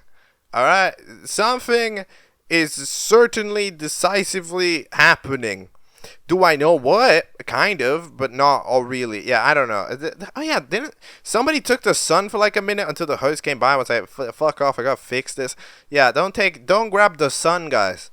Chat, don't grab it. Don't grab the sun. The sun should stay there. Should stay in its spot. All right.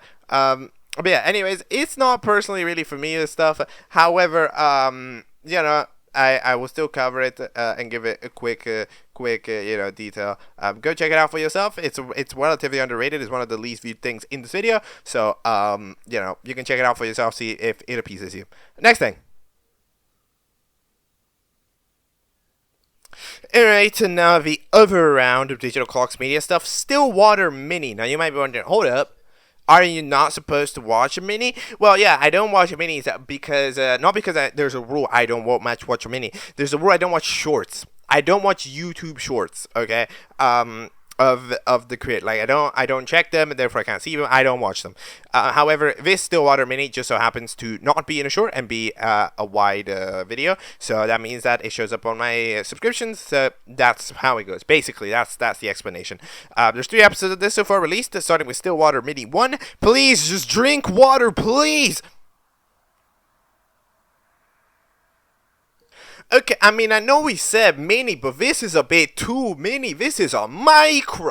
This is a new, the 11 second mini is still 60 seconds. What the hell is this 11 seconds? We're making, this is Stillwater micro. Can we have a micro object show? I guess, I don't know, but this is it. This is what a micro object show is. Like, what the fuck is it? I'm already talking way too fast. Guy drank water bottle over people up for elimination. Okay, second episode is titled, Why in the World Are They Trying to Murder Her? Go. Okay, we're still halfway towards the mini line, but we've gone from a micro to just a Stillwater very, very mini. So the eliminated contestant ends up being Rock. I like the gag of the Rock shouting. So anyways, the top part of the Just Custom, because remember, they're different characters, that's like the Stillwater thing, ends up coming in. Is a new contestant by 7? No, because their challenge is to murder them. They end up having a little bit of a scene where they chase them as like a Minecraft cube. Like there's like a Minecraft level, there's 30 players or whatever. Until eventually the Just Custom ends up dropping down and dying. I will admit, I don't know who won this challenge. It's like the Purple Berry won the challenge. Even though, I mean, technically, like they didn't murder her. Like she just died. I'm gonna be absolutely fair. She just dropped down, bam, straight onto the spikes. So like I don't think that was. I don't think that was a murder. We're gonna be for real. I don't think that counts, but okay. Anyway, Top Hat was like not even here. Stillwater number 3. Feed her, please. She's starving, please. Alright, that is episode 3 of Stillwater. The runtime has gone down. I'm not gonna lie, that is this grandma PNG apparently is the alarm clock's grandma. I'm gonna be absolutely for real. This has lore implications on Stillwater. You better watch out. You better watch out. If Stillwater number 47 comes in and this time the parents talk about the parents and then the grandma come by and that's not the grandma, I ain't gonna make a riot.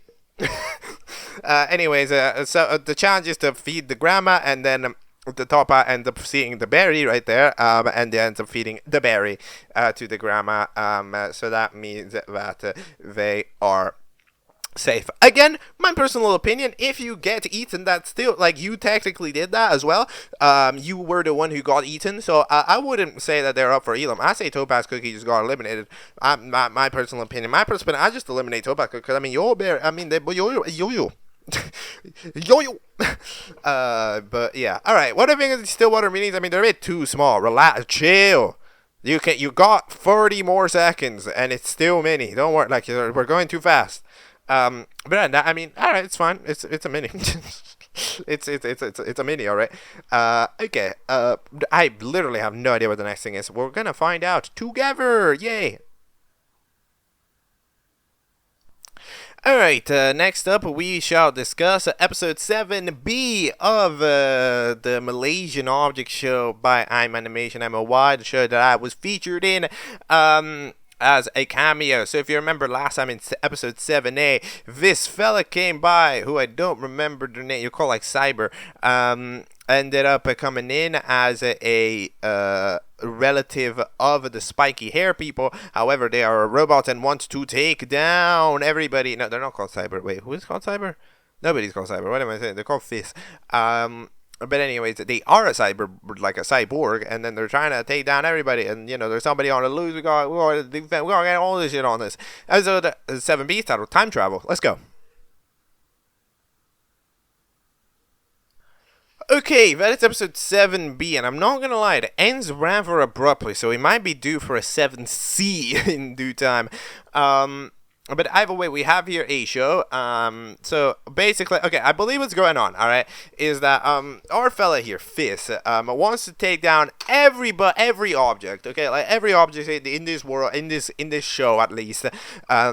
And the stage wants to take them all down, demolish them. However, not his fellow cousins. So what he does is he brings the cousins to the land, to like the family congregation, or I think in the past, maybe. Okay, I don't really know.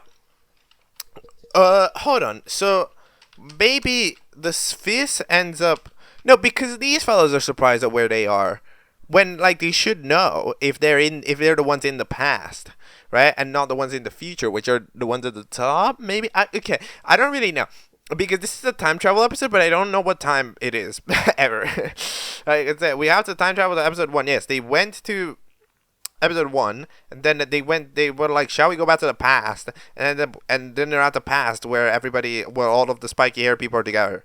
Right? Maybe. Okay, so, but then these people, so then it's not nowadays, but then why was Fizz introducing them to all these people? I don't know who they are. Right? Like, surely you would know, because you're one of them, right? Okay, there's something weird going on about it. But anyway, they get introduced to all the fellas, we get to see their names, we got Pointy has 1 point, we got Hex, obviously that's 6, no, it's 2 for some reason. Why is Hex 2 and why is Ked 6? I don't know. But, then we have Caxis, who's the one girl, then we have Browie, and then we have Bang Bro, which I must admit is a suspicious name for a person to have. But they're like the cool guy. And anyways, we end up having, the Fizz is really not having a lot of problems in this whole take over the world plan. He's meeting a hilariously small amount of resistance. So, we end up having, wait, what is this? What is this girl saying? You must be from just like all of us. Actually, Fish seems to be hacking. What? What? You're hacking the Libel guy's head? Oh, because they're not glitching. So you're who's hacking? What? Okay. Yeah, again, it's one of those days. It's like, it's not the show's fault, probably. It's just that I don't know Indonesian, and the show is firmly sorry, not Indonesian. Is it Indonesian? No. Oh, the captions are in Indonesian, but they're auto-translated. I don't know if the show's actually in Indonesian, but like I don't really get it. It should be Malaysian, right? Just like different language. Whatever. What am I saying? But like basically, it's just that the auto-translator isn't doing a very good job. But either way, this fella's not getting resistance, and at the final moment, he ends up encountering with the host, and then the episode just ends. Okay, so I don't know, but I guess we'll have to find out in the future. But I'm interested. I like kind of get it. I kind of don't, but I do think that this like set of like different like spiky hair people, and like each of them are differentiated by the amount of spikes in their hair. I do think that's actually a cool thing. Like I like that. I think that's sick. But yeah. All right. Next thing. 。 Next thing. 。 Next thing. 。 Next thing. 。 Next thing. 。 Next thing. 。 Next thing. 。 Next thing. 。 Next thing. 。 Next thing. 。 Next thing. 。 Next thing. 〜 All right, next thing. Alright, the last thing that we're going to be taking a look at, I don't know if we're going to take a look at all of it, it depends on the timing of stuff, but we're going to need to find out.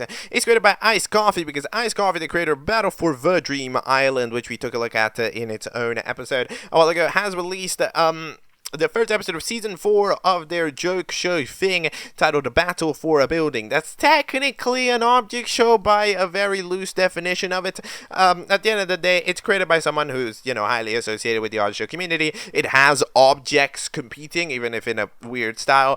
In general, this video, have you seen the lineup of shit in this video? This probably fits. This is random bullshit to go, the video, right?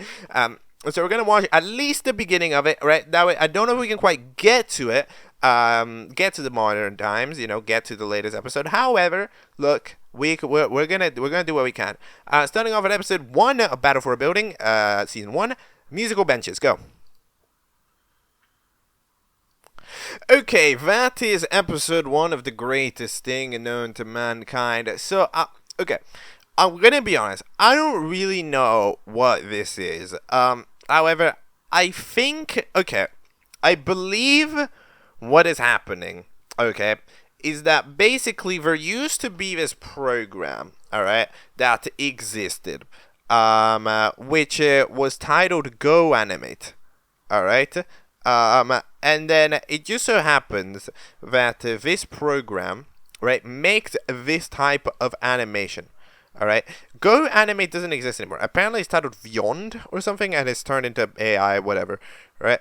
So apparently, I'm going on soft on it, oh no.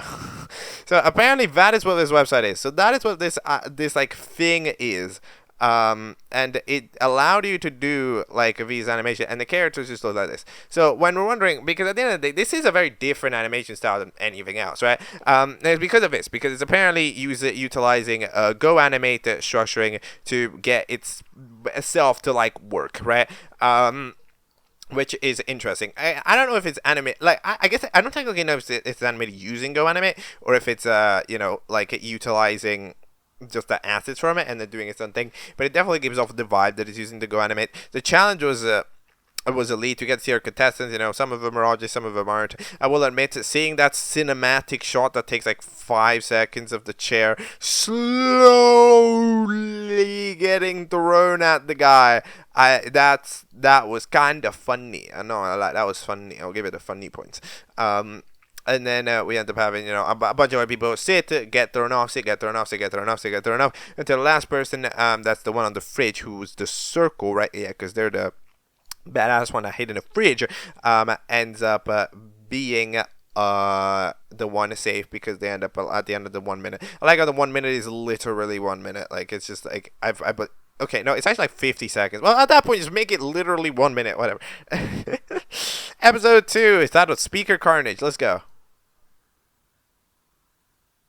Alright, that is episode 2 of Battle for a Building. I'm not gonna lie, this might get rough in the future.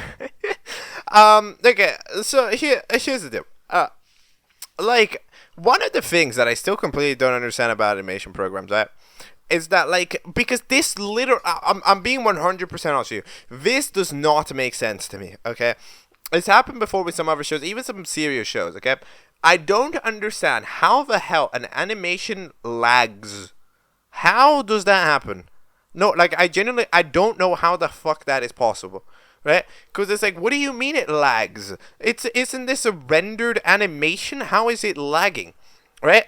Like, if it is a screen recording, for example, I don't understand, but it's not a screen recording. This is a rendered animation. So how the hell is it that it lags? Like, maybe it's possible that,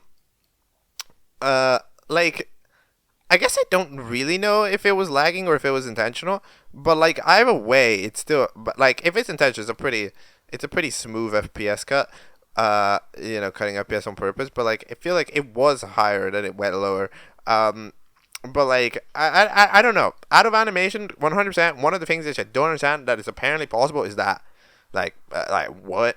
Anyways, we have here our episode. So the fellas want to have a dance off. This would not be one of the best dance offs I've ever seen. The ghost wants to dance off as well because they also moves. And then we end up having the elimination, where the eliminated contestant ends up being the mask based on the hit tiebreaker method. Person who got the vote first is safe because yes. I still don't. Why is that a tie-breaking method? Like, I don't. Whatever. Then we end up having Mask get eliminated. My prediction why Mask would have gone eliminated is because, I mean, like, at the end of the day, we're not, like, we're still in the object show, like, sphere, so I think we're relatively voting against non-objects, but, like, it's really hard to tell. And they also, and one of the things about it is that, like, their speech, right, it was really hard to understand. Like, I think it was English, however, it was, like, that type of English where, you then, like, it's like when you try to read the English text with another language on Google Translate, which I think is what it was doing. It's sometimes just impossible to understand, right? It's like, it just sounds gibberish even if it's not. But yeah, then they've been away and they go to the grounded room, which is interesting. Will ever people go to the grounded room? Is there just gonna be like this one room with 1 million people in it by the time the elimination happens? Because that'll be something. Then the challenge ends up being to get rid of the speakers, because this one angry guy that looks a lot like Caillou ends up coming in and going like, I want the whatever, right? I'm going to destroy your ears by playing super loud music on 8 speakers. And a challenge to get rid of the speakers. The people get rid of the speakers using their own abilities like flight and stuff.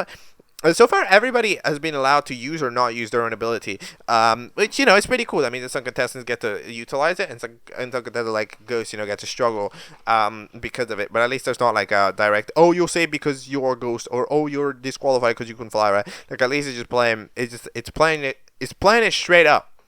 You know, at the end of the day, it's playing it straight up. It's going, yo, this is the thing, and then we could do it.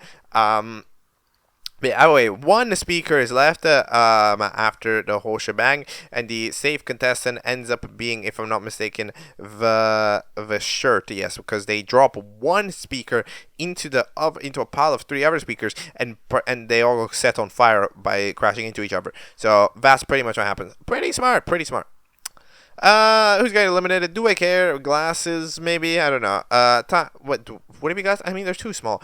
Episode 3, 37 deaths and 113 injuries had occurred due to falling vending merch. What? Okay, go.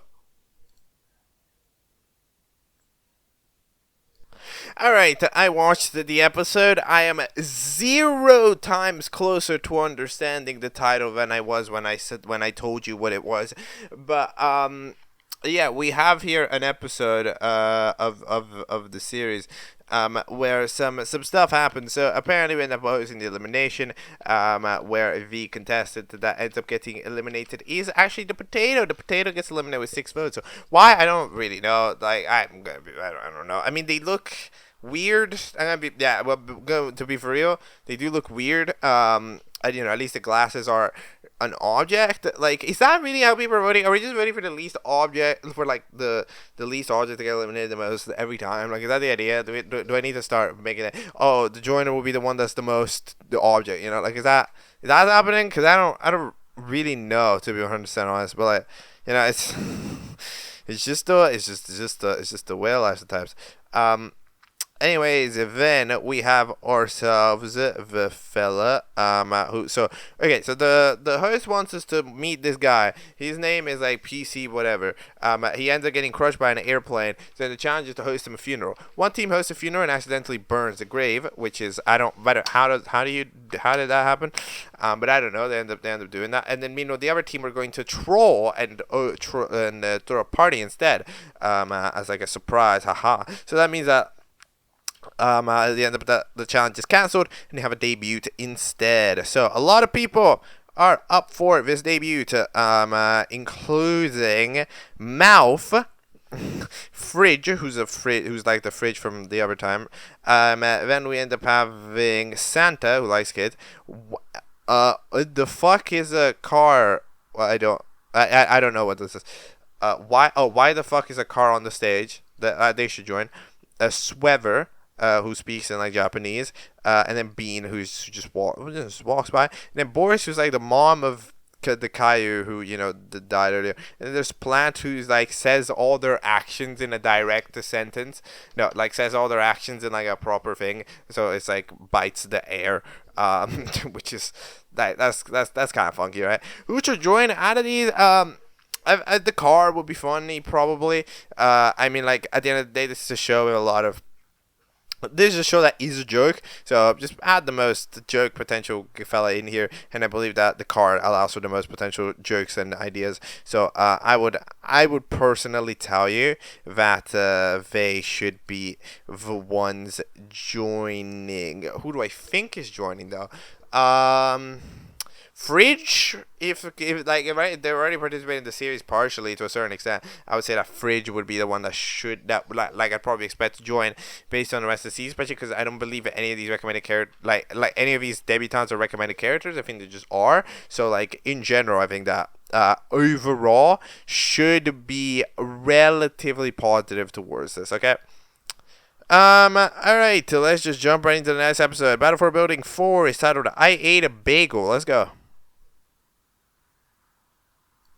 Okay, that is the 4th episode of Battle for a Building. I'm not gonna lie, I'd be eating a sandwich. I kind of barely focused on this episode, but I kind of get what happened. So, 2 people joined. And the person who joined the most is Boris, who apparently joined, because they got a quarter of all of the total votes. Why? I don't know. I don't. This is the show. This is just kind of... This is an experience, We're here doing an experience. We're having an experience, and like that's about it. Like we're not here to sit and like properly analyze viewer behavior for this. Like we can't. Come on, we can't be doing that. So we're just gonna kind of go with the flow, right? And the flow is really slow. Go animate show. That rhymed. Let's go. Oh, let's go. All right, fire rhymes. Call me up, a new writer for the new rap single. But anyways, yes. The second person who joined ended up being the car, who really like it. Oh yeah, by the way, this sweater, who is speaking Japanese, coughs out the American flag, and now they can speak English. But I'm thinking, wouldn't it be the other way around? If you have the American flag within you, wouldn't that make you just super ultra Omega USA? Why would having the American flag with you make you less American, right? Like it's kind of, why would it make you not speaking? Like it's kind of different. What's going on? It's like if you eat to Japan and then you now speak English, like how does that work? Like it's kind of like what? I don't really know. But anyway, yeah, the car ends up joining. As I think I predicted. Did I predict that? I don't know. But they also joined with 5 votes, which is also 25% of the votes, by the way. Just saying. But yeah, so we're having a challenge to sort the elimination. It's Simon Says Dance. The glasses we're sleeping, so they go bye-bye. Then we have our new contestants, so that way we go from 4 contestants to 5 now. Because the elimination and the join. Then we end up having a new intro that ends up just completely cutting off the show. It's like, it's just, I mean, like, it's an intro, quote unquote. It's just a different intro, but we pasted the characters on top of it. Again, it's not that deep. So the challenge is to go to Chuck E. Cheese and get a pizza. You know what I was thinking, right? You know what I was thinking, right? That I wasn't really too aware of, right? But I was thinking about it. And I was like, this is kind of interesting. It was like, wasn't Ava British? Wasn't that like the thing from BFTDI? I thought that was the thing, no? So like, seeing that that was the thing, and I was like, Chuck E. Cheese, they don't got those in the UK. Yeah, do they got Chuck E. Cheese in the Grand Bretagne? I don't know if they do, but either way, sometimes there's so much with culture. Anyways, they say that they want a couple of things, like a pizza and a side of fries and a Big Mac, Northern McFlurry, and 67 boxes of those chicken. 67. This video was released in 2023. That's such a random number. Why would you say 67? Now it sounds like you predicted it. You predicted. Your show has become funnier in hindsight. Your show is funnier now than it was before. Isn't that crazy? Like, how has the show gotten funny? But anyway, yeah, eventually they get to their order, and it has a pizza, and then Caillou ends up being like, no, I was a decoy who died, and Boris comes in and debates it, and have a way, eventually, on the way back, the car crashes, and again, they're giving the pizza that they ordered to it. So good job, GhostStar, for actually doing a challenge for once in your life. Alright, episode 5 is titled The 11th Night of September. Ugh. Let's go. Yo, have you ever, like, tried to, like, properly just sit there and, like, listen for a prolonged period of time to a hiss? Like, you know the one that plays here, like a sensor, like a doo. Have you ever tried doing that for a long period of time? Because it hurts, man. It's not the life, man. It's not the life you want to be living. It really isn't the life you want to be living. Anyways, yes, this episode, is 3:16 in length, which proceeds to be roughly the average length of episode, going forward. And yeah, I mean, it's definitely an episode.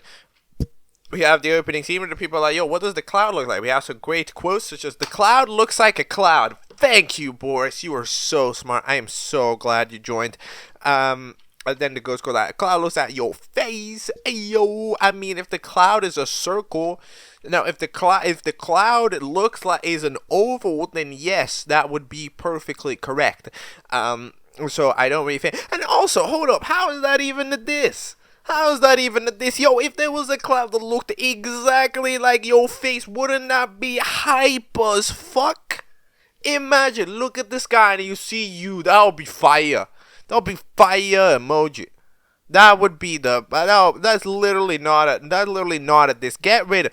Doesn't deserve emoji sunglasses. We are misunderstanding emoji. We are disrespecting Major League Gaming.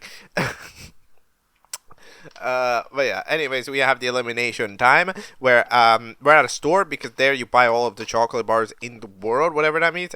But the prizes are not chocolate bars for some reason. It turns out the eliminated contestant. Oh yeah, by the way, an intro done interrupted again. It's a different intro again. The intros they just keep changing. It's really good stuff. Well, then we end up having the car get eliminated. Bye bye car. You had a long run. No, you didn't. You had like a 1 episode run. But anyways. Then we end up having the challenge be to kick their item the furthest. Boris ends up kicking their microwave very, very, very far and ends up landing on, you know, what the title of the episode. And then the ghost is fueled by rage and got to kick the table that they got. However, they're ghosts, so they fail. I'm not gonna lie, nearly all of these challenges have been based on physicality, which means that this ghost has been cooked, right? And even the one which they won, which was the pizza challenge, I mean, I don't know how they won the pizza challenge. Like, just for that day, they were suddenly capable of grabbing things and driving cars. But in other situations, they would have probably not managed to make it, right? In many other episodes. So, yeah, currently, since every challenge has been physicality based, this ghost is looking cooked. In the meantime, the circle ends up getting a corpse, and then I don't even know what the gag is here, but I don't want to think about it. And then the surety ends up getting a lamp. They try to kick the lamp, but the lamp breaks because it's fucking glass. So to be fair, like, they all do like a decent job at it because, like, I mean, they don't really get great items to work with. So, you know, fair enough. But either way, everybody's up for elimination because they end up doing pretty bad overall. So yeah, pointless episode. Let's go. Episode 6 is titled Wild Claims of a Murderer on the Loose. Go.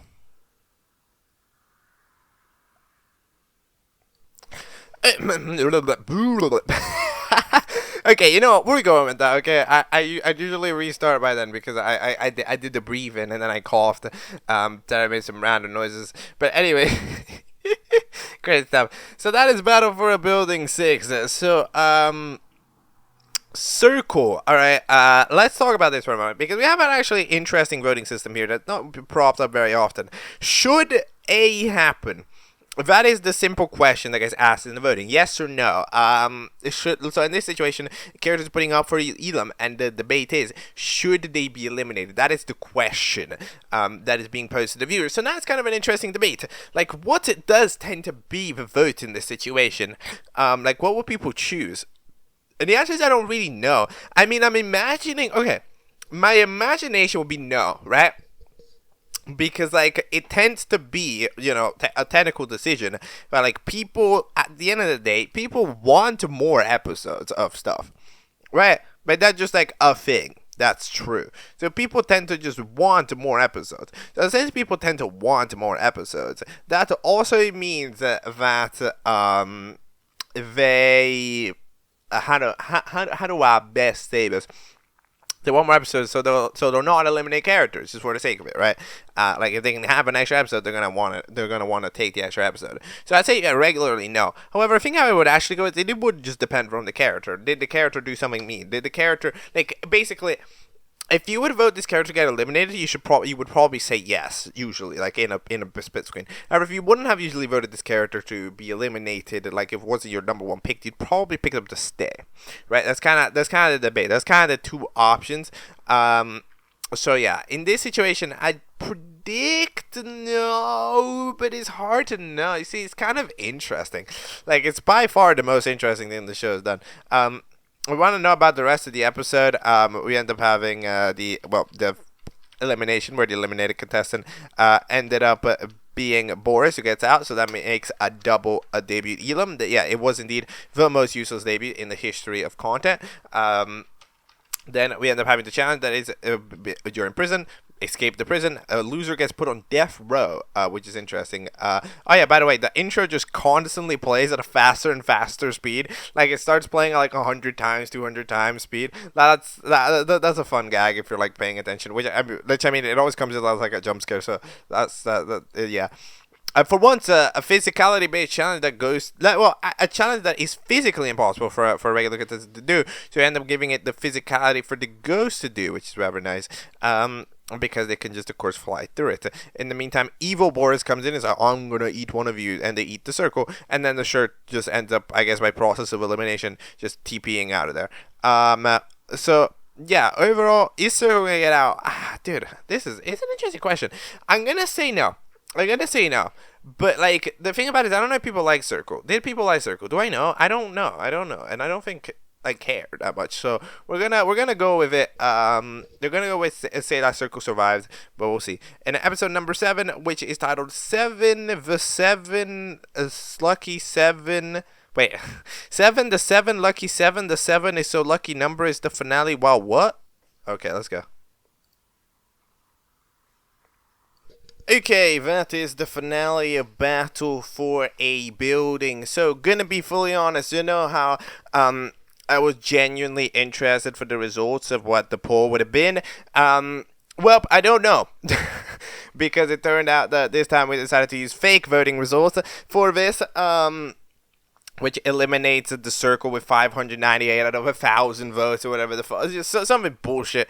Either way, yeah, that means that we don't actually get to discover what it is that the people overall vote for, but I'm still very interested in the idea. Like, would people vote for somebody to stay? Would they vote them to survive? Would they vote them not? Because it's the ultimate pity tactic.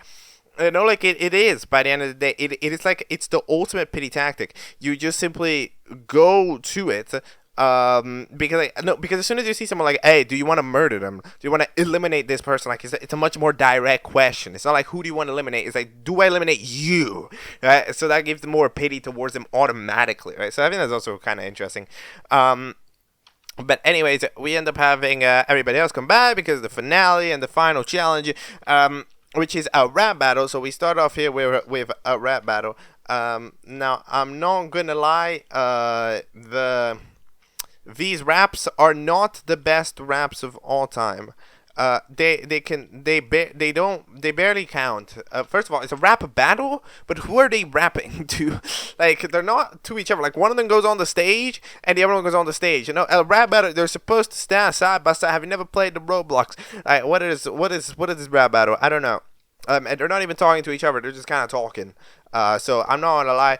Yeah, it's not amazing, but the ghost does have a better one. According to the girl from episode 2. So Ghost is so far ahead, and then they're doing the second part, which is the floor is lava. They're both flying contestants, obviously. So then the shirt tries to yeet the ghost off a window, and somehow, yet again, the ghost's physicality randomly pops in whenever we feel like it. And it ends up that then they're getting smashed into the window and be like, oh no, I've done something wrong. Anno Simbib montage of FNF Arrow and Treasure Trove or whatever we were called. End up, I mean, in and now he's sad, and now Ghost here because Ghost was there all this time. Ghost was just trolled. Yeah, the shirt just doesn't even worry about it. The shirt just goes, no, how the hell do you come back? And I don't know. Yeah, the Ghost successfully gaslit. I'm not gonna lie. The ghost doing some successful gaslighting. But you know what? Yeah, the ghost wins. Do I think that they're a deserved winner? I mean, sure. Who do they represent the show the best? I mean, they're probably the characters which I talk the most about. Right, to be honest, like I kind of just ended up like mentioning them a lot because they were kind of the most coin flip when it came to like actually doing challenges. Like, could this character do challenges? Could they not do challenges? I don't know. It was difficult to know. However, you know, we've learned that yes, apparently you are indeed able to do enough challenges where you can win the show. And it's just comedic that in a show like this, the character that ends up being capable of doing the least challenges somehow wins. Like, what the fuck? But either way, yeah, they end up eating, and then we end up having the results, and then the credits. But I don't know what these credits are for.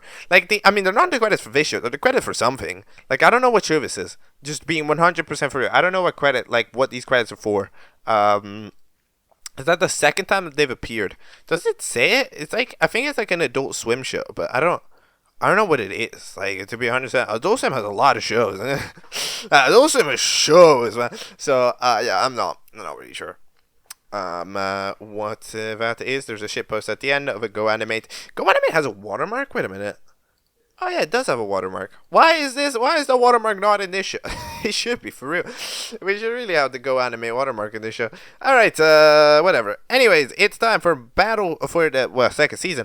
Battle for a Second Building. Episode 1. He may rest in peace.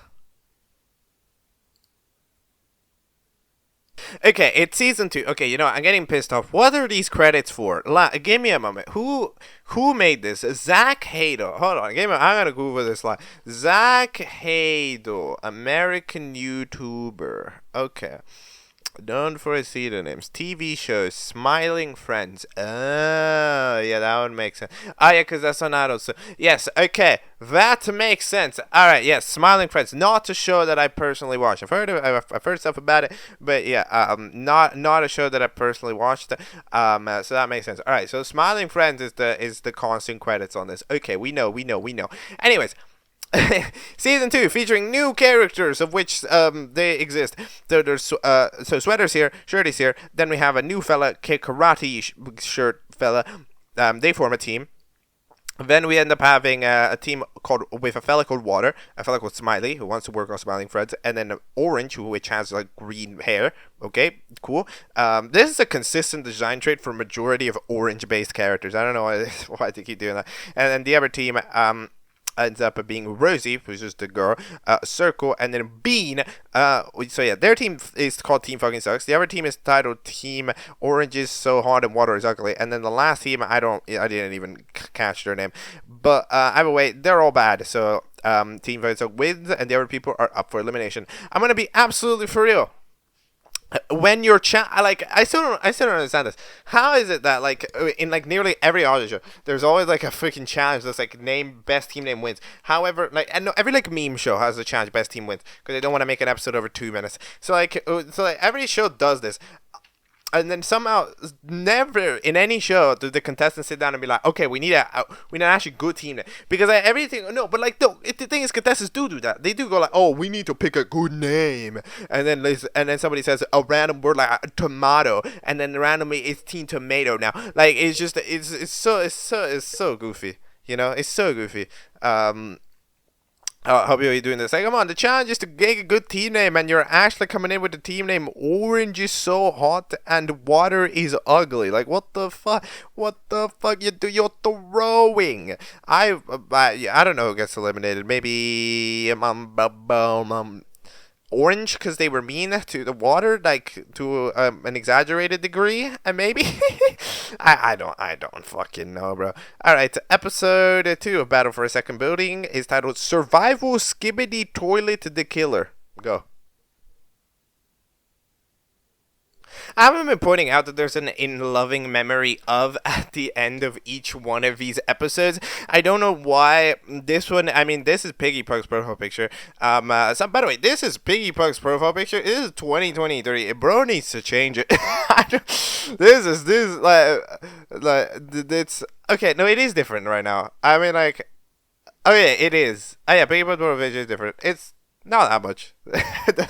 Not that much. It's the same composition of a shot. Okay, just nighttime. Homeless guy found on the sidewalk that got run over by a 10-ton semi-truck. 2019. When was this? This is 2023. Okay, interesting. I have not been checking the dates of the release at all. I have not cared enough. Anyways, we end up having the elimination time with an interesting TikTok. Like, what is this? Wait. Elimination time. It's elimination time. Yes, I know, right? It's true. Bars, 1 million bars. It turns out that the eliminated character ends up being Smiley, who gets eliminated. Why? Okay, yeah, I don't know. To be 100% honest, maybe if I were to try to give you a reason, it would be because Smiley, I mean, like, nearly all of these characters are relatively generic in the sense where they just take one of the things that GoAnimate has in terms of one of their faces and then just puts that as a character, right? Like, you can see how, like, Orange is the same, but with hair, right? Or Water is just kind of the squiggliest face that they could find. So then, like, with, if Smiley is, like, the laziest one of them, right? Because it's just a face that we've seen other characters have before, like Caillou, but then it's yellow, and that's about it. There's not even like a weird item that you're trying to be. You're just a smiley. So like I understand. But yeah, overall, like, okay, sure. Then we end up having the challenge. But so hold on. This is recorded. I'm so confused, dude. I have no idea how animation programs work at all. Have you noticed? Like, this is why I'm not an animator. No, this is not why I'm not an animator because I suck at drawing. But like I'm the worst artist you'll ever see. But like in general, like, so because like at the beginning of the video, randomly there's like a freaking an item. No, sorry. Like in the recording, you can see like WhatsApp show up because the mouse is hovering over it. Then the WhatsApp title at the bottom shows up, and that's just constantly on the screen. And like, wait a minute. What? How is this day? How is this year? By the way, that's definitely a Mac, right? Like, that's a Mac. That's when you hover something over in a Mac. That's interesting. We got that Mac Pro anime on this. But either way, we end up. Wait, I said Go Animate. That's a different. Dude, my brain is frying. My brain is frying. I am watching the greatest show on all of the Earths, all 7 of them. So, anyways, we end up having the challenge. They survive the Skibidi toilet. What happens here? I'm gonna be absolutely free. I don't even know. Fry shows up, does a cameo, then dies, then Water dies, then the other fella dies, and the other fellas are on the ground, and then Skibidi Toilet drops down there, and then they end up losing. So yeah, no, this team just gets absolutely. Okay, never mind. This team just ends up getting cooked, and then Water's also up for eliminate. Why are you up for eliminate? Are there no teams already? No, yeah, teams bailed. Oh no, yeah, that team disbanded. So now they formed 2 teams of 4, right? Because then the fella Water ended up joining this team, and then the other fella joined, right? I don't remember the name. Orange, yeah, Orange and I think, because there was like a one-off quote being like, "I'm on your team now." Okay, yeah. I understand. Yeah, voting as never. Rip on my toe. Okay, interesting. But hey, at least. I'm getting warmed up to the outro of Smiling Friends, because, you know, I'm having a feeling that I may need to hear it a couple more times. Episode 3. I drank a cola can one time. It was so fantastic, I exploded a house. The video length is 34 minutes. It's not 34 minutes, so we're going to need to find out how long it actually is and do it for and do the discussion for that amount of time. Let's find out. Alright, so that is episode 3 of a Battle for a Second Building. So, okay, so here's the deal. Usually what I like to do with the rule set, okay, I tend to, is that when an episode intentionally stalls itself out, what I like to do is I try to watch it, but I won't, directly, like, do coverage of the site, because like, you want me to talk about this for 30 minutes?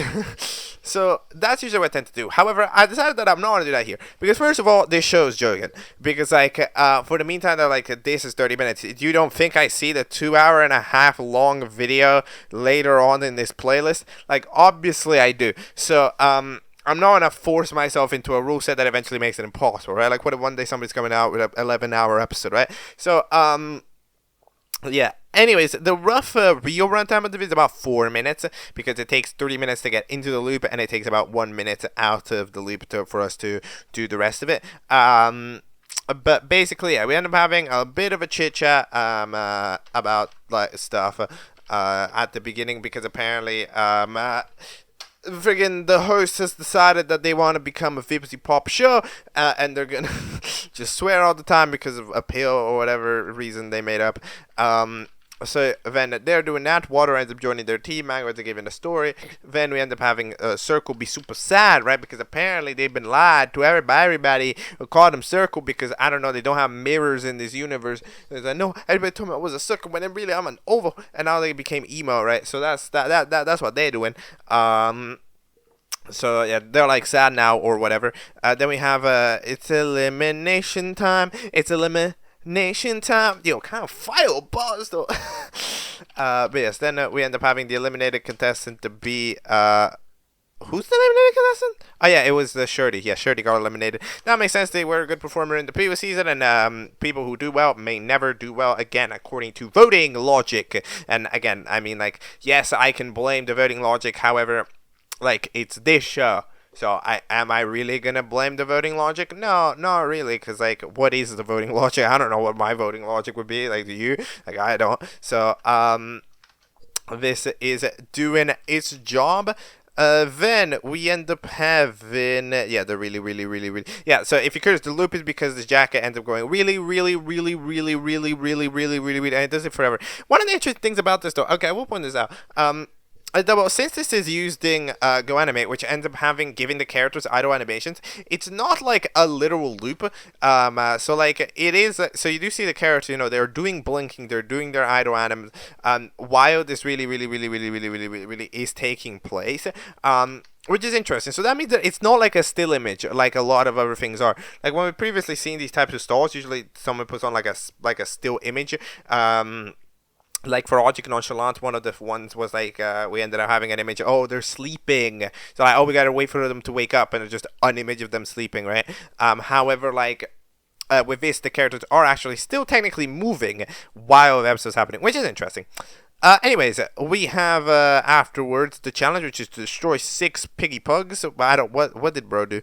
And then they end up indeed getting crushed over by the team of the jackets. And fair enough. Why are they like lower? Why is it just me, or are these one paler?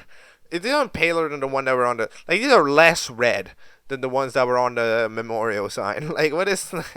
But oh well. Everybody has up for elimination, and we can vote in the poll. We end up having, of course, our classic credits and smiley face. But at the end of the day, it doesn't really matter, because it doesn't actually end up that this has another episode, right? Yeah, like the second season ends right here, because the next is called Battle for Eric's Third Building, which means that, you know, currently we end up having Battle for a Second Building being done or being on hiatus. I don't know what is going on with it. Are there more episodes of this? Let me check the podcast, which is used, which, you know, people tend to do podcast playlists because it allows you to add an icon to it. That's why people do it. So BFAB is a GoAnimate object show. So you see, it calls itself an object show. Okay, all right. You hear me out. So that's why I'm covering it. But yeah, no, it's not covered itself. Okay, fair enough. Alright, well, it's time to go over to Eric's third building, which is titled, Is This Show from Ohio? No, probably not. Okay, let's go. Alright, that is battle for Eric's third building one. So it turns out that Eric does a me phone and is like, I'm bored, and then goes to a random faraway land to host an object show with different people. So, and also, now that I think about it, yes, the BFDIE, the announcer does this as well. What is with object show hosts and getting bored and running off to host random other seasons? What? Okay, fair enough. But yes, we end up having some new fellas. So we end up having Circle, who's actually a Circle now. Alongside some new characters, Rock, a TV guy who plays the same sound effect constantly. Then we have a military shirt guy. We have Mario, who's fat, and then we have Pants, who is Pants. So yeah, Rock ends up freaking getting yeeted away. We end up having an intro that slowly stacks songs on top of each other. It is mind-bendingly crazy. I'm gonna point out that wow, what a voice crack, by the way. Hello, Baba. Dude, I'm getting less professional. That like in general, Eric did say he had 10 buildings, right? He said he had 10 buildings. I'm not gonna lie, 10 seasons of this, looking like quality content isn't coming. Looks like we're in for some quality content, you know. So I'm hyped. All right, all right. So yeah, we then have ourselves the challenge, which is to grab because Rock ended up decomposing into face, legs, and a body. So Circle finds the face, however, doesn't grab it quick enough, so the military shirt grabs it and is safe. Then the TV head, then Mario ends up finding the pants after getting burned on fire somehow. And in the meantime, the Rock's body just ends up landing on the TV head. Means that everybody else is up for elimination. Who's getting eliminated? Pumpkin? Probably, right? I think that makes the most sense, because like Pumpkin didn't do anything compared to at least other people who did, who, you know, they try to do something. So we'll go with that. I also will say I do enjoy the fact how it has been like it's the third season and the censor hasn't changed. It is exactly the same. Anyways, episode 2 at BFDI. Hello, BFDI. Okay. Okay, that is episode 2. What? What happened in this episode? I don't even know. I just watched and I don't know. So we have ourselves a situation. The intro, by the way, yeah, and I can confirm it's not a mistake. There are just supposed to be like 4 songs playing on top of each other in sequence. It's interesting now because of course you gotta kind of try to train your ear into listening for specific things, and sometimes playing multiple music at the same time is kind of interesting. Like for example, you know when the Object Show medley released, the show medley, they had like the chaos zone of the medley, where like 2 songs are playing, and you can kind of and you really need to like focus in to like hear which instrument was from what, and it's really satisfying when you do it. So I can kind of do it to this, and it's kind of interesting, but because of course the instrumentation is different, so you can just focus in on certain instruments. Anyway, so we end up having the elimination where Rock for saying that they needed for saying that elimination time isn't the correct, gets yeeted at the tower. Oh my god. Okay, you know what? Just making a 9/11 joke, I don't really care. Like it's kind of like bro. However, making a callback to that in like a year later, that I kind of respect it. I kind of respect it. I'm not gonna lie. That's like I respect it levels of respect, you know? Like that's like fair enough. You did that. You pulled that off, and like that's what you did. So I can only say full respects here, because it was all good, you know. It was all of the good stuff. Anyways, the eliminated contestant SpongeBob. SpongeBob randomly drops by to get eliminated, you know, as SpongeBob would do, and then it proceeds that it's actually a double elimination because, I mean, of course, somebody has to actually get eliminated. So Pumpkin ends up getting eliminated, and then the challenge is to not fall off the farm. I think literally everybody falls off the farm, right? Nobody's safe. Yeah, right? Like, everybody ends up up for Elam. So, I don't really know. Wait, no. Did somebody even safe? TV had Mario, The fella. No, I think no. Literally everybody's out for Edom. Rock wasn't even there because he got eaten, and everybody else fell off. So like at the end of the day, yeah. Everybody's it's over for everybody, bro. It is like absolutely over. Which is interesting, but yeah, definitely one of the most confusing challenges because it doesn't really make much sense. I will say that it's really interesting how the Italian text-to-speech for Mario, I think, like, maybe it's just because I speak Italian, but I will say that I actually believe that the English being spoken with the Italian text-to-speech is way more easy to understand than in the other languages when it does it with, like, Japanese or whatever. Like, I think it's way more understandable.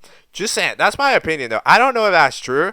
Right, because I can speak Italian, so like I've heard a lot of Italians doing bad English attempts, right? So I kind of get it. However, I wonder if like a regular like an English speaker would be able to understand it the same way. Because like it's interesting because especially like the hosts of some like Flesh and stuff, right? They were an Italian text to speech, and they wouldn't they. Like, I could understand them pretty easily, but they had constant captions at the bottom, which means that I think a lot of people couldn't, right? So that's kind of interesting, right? Anyway, the intro to Smiling Friends is back. We end up having a couple of TikToks at the end. Somebody gave me the government, somebody gave me the government, somebody gave me the government, somebody gave me the episode 30, which is a troll, because the actual title of the video is titled In Regards to the Future of this Channel, but since it goes from 2 to 4, I'm just going to assume this is episode 3, and go for it. Go! Alright, yes, can confirm this is the 3rd episode. Gonna be honest, that is the edgiest thumbnail that is humanly possible. I don't think I've seen an edgier thumbnail in the history of anything. But, anyways, yes, this is episode 3, where we just basically hosted elimination, because elimination gets ruined by Rock predicting the votes, that they get eliminated instead, and then we end up having the challenge take 3 seconds. One of the things that I want to point out is we get to see the animation software, which actually makes me really interesting. It's titled Wrapper Offline. We can confirm, by the way, that it is a Mac, so correct assessment from me. Wrapper will this show up? Wrapper Offline. What is this?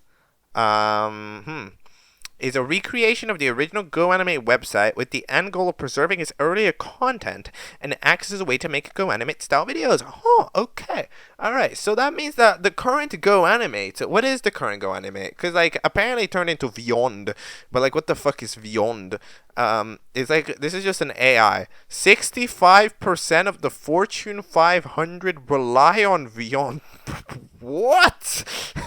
Is that the Home Depot? Why does the Home Depot need an animation software? I'm sorry. I am getting so distracted right now. Let's go. What was that? What? Okay. Yeah, anyways, but I mean, I pretty much already described the episode. But yeah, we don't get to hear 1 million songs playing on top of each other this time, unfortunately, because of the way that they end up being showcased. But yeah, I mean, that is something. Yes, we yet again have the outro of Smiling Friends. Watch till the end, by the way, as the description says. You know, watch till the end. All right. Anyways. It's time to get for real, because it's time for episode 4 of Battle for Eric's Third Building, which is titled The Showdown of Games. Go. Okay, so that is something. Okay, so here's the deal. I'm not gonna lie. I've spent like a minute or two, like half the time I was watching this. I was like, okay, what is this show? Because I wanted to figure out, what show is this? But I cannot, for the life of me, figure this out. Like, Solo YT? Who is Solo YT? That is annoyingly the most like generic name humanly possible.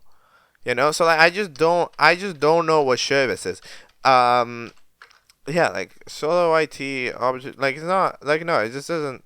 There's just nothing here, right? Like a couple of the people that worked on this is something like there is Lexa PVZ, like there is a Lexa PVZ channel, Train Brain Crew.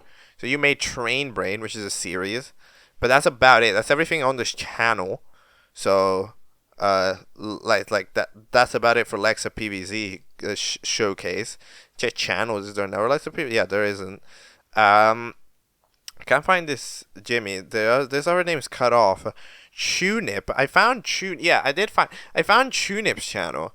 However, at the same time, it's like, hold on, let me quickly search it up again. Hold on. So I found Tunip's channel.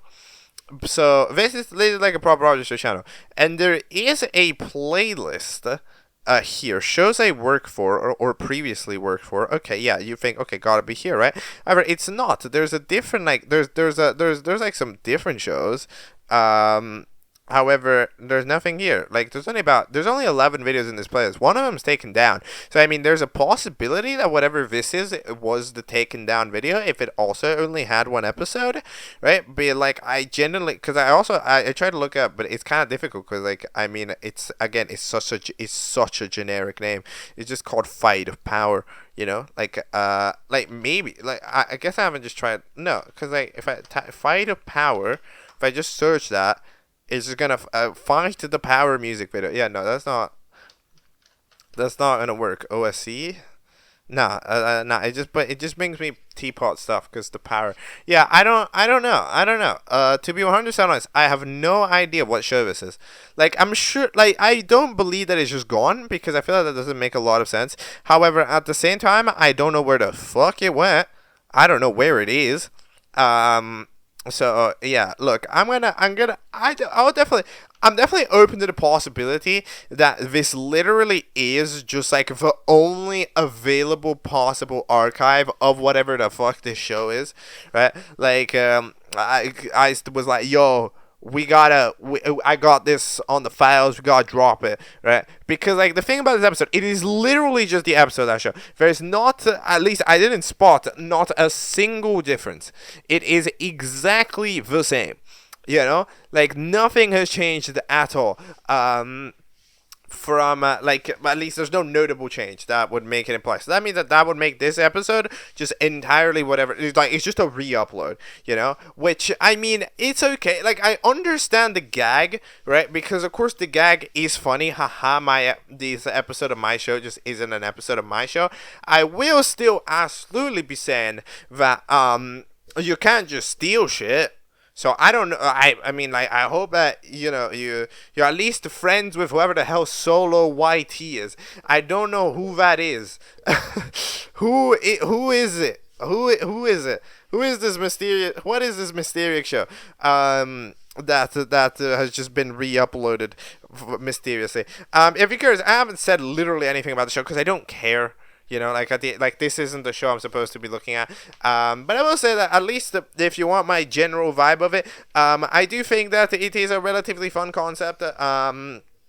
Of having a show where the challenges are based on Roblox games. I think that having challenge themes is very underrated in object shows. Barely any object show has a theme across its challenges, and whenever an object show does, I feel like it generally improves on the show's quality. Honestly, actually quite a bit, because like, when it does that, it can, like, again, it forces the challenges to make sense, right? Like, there can't be any challenges that are bad, because every challenge has to be like an adaptation or something, for example, right? Like, when you make a challenge based on only games, or only Roblox games, or only like reality TV, like, you see, there has to be a direct adaptation, so you can't just make a super easy challenge, because there's some degree of effort into making a challenge required, because you're needing to adapt something. So that means that usually challenges tend to be, on average, more fleshed out than they would be in a regular object show, where just like, turn into a fish, you know. So, like, in general, that is what I believe. Okay, that is all for this I guess, intermission. Episode 5 of Battle for AX Third Building is titled "Your Broadcast Has Been." I gotta say this in a broadcaster voice. Your broadcast has been interrupted. Okay, let's go. Alright, well, we have episode 5 of Battle for Third Building. Okay, so if you're curious about if any progress has been made into finding out what the hell the last episode was on about, no, not really. I mean, like, one of the recommended characters for the debut is recommended by Solo. So that is a good implication, maybe. I still don't know who this is, this mysterious individual, but like I don't know. Like there's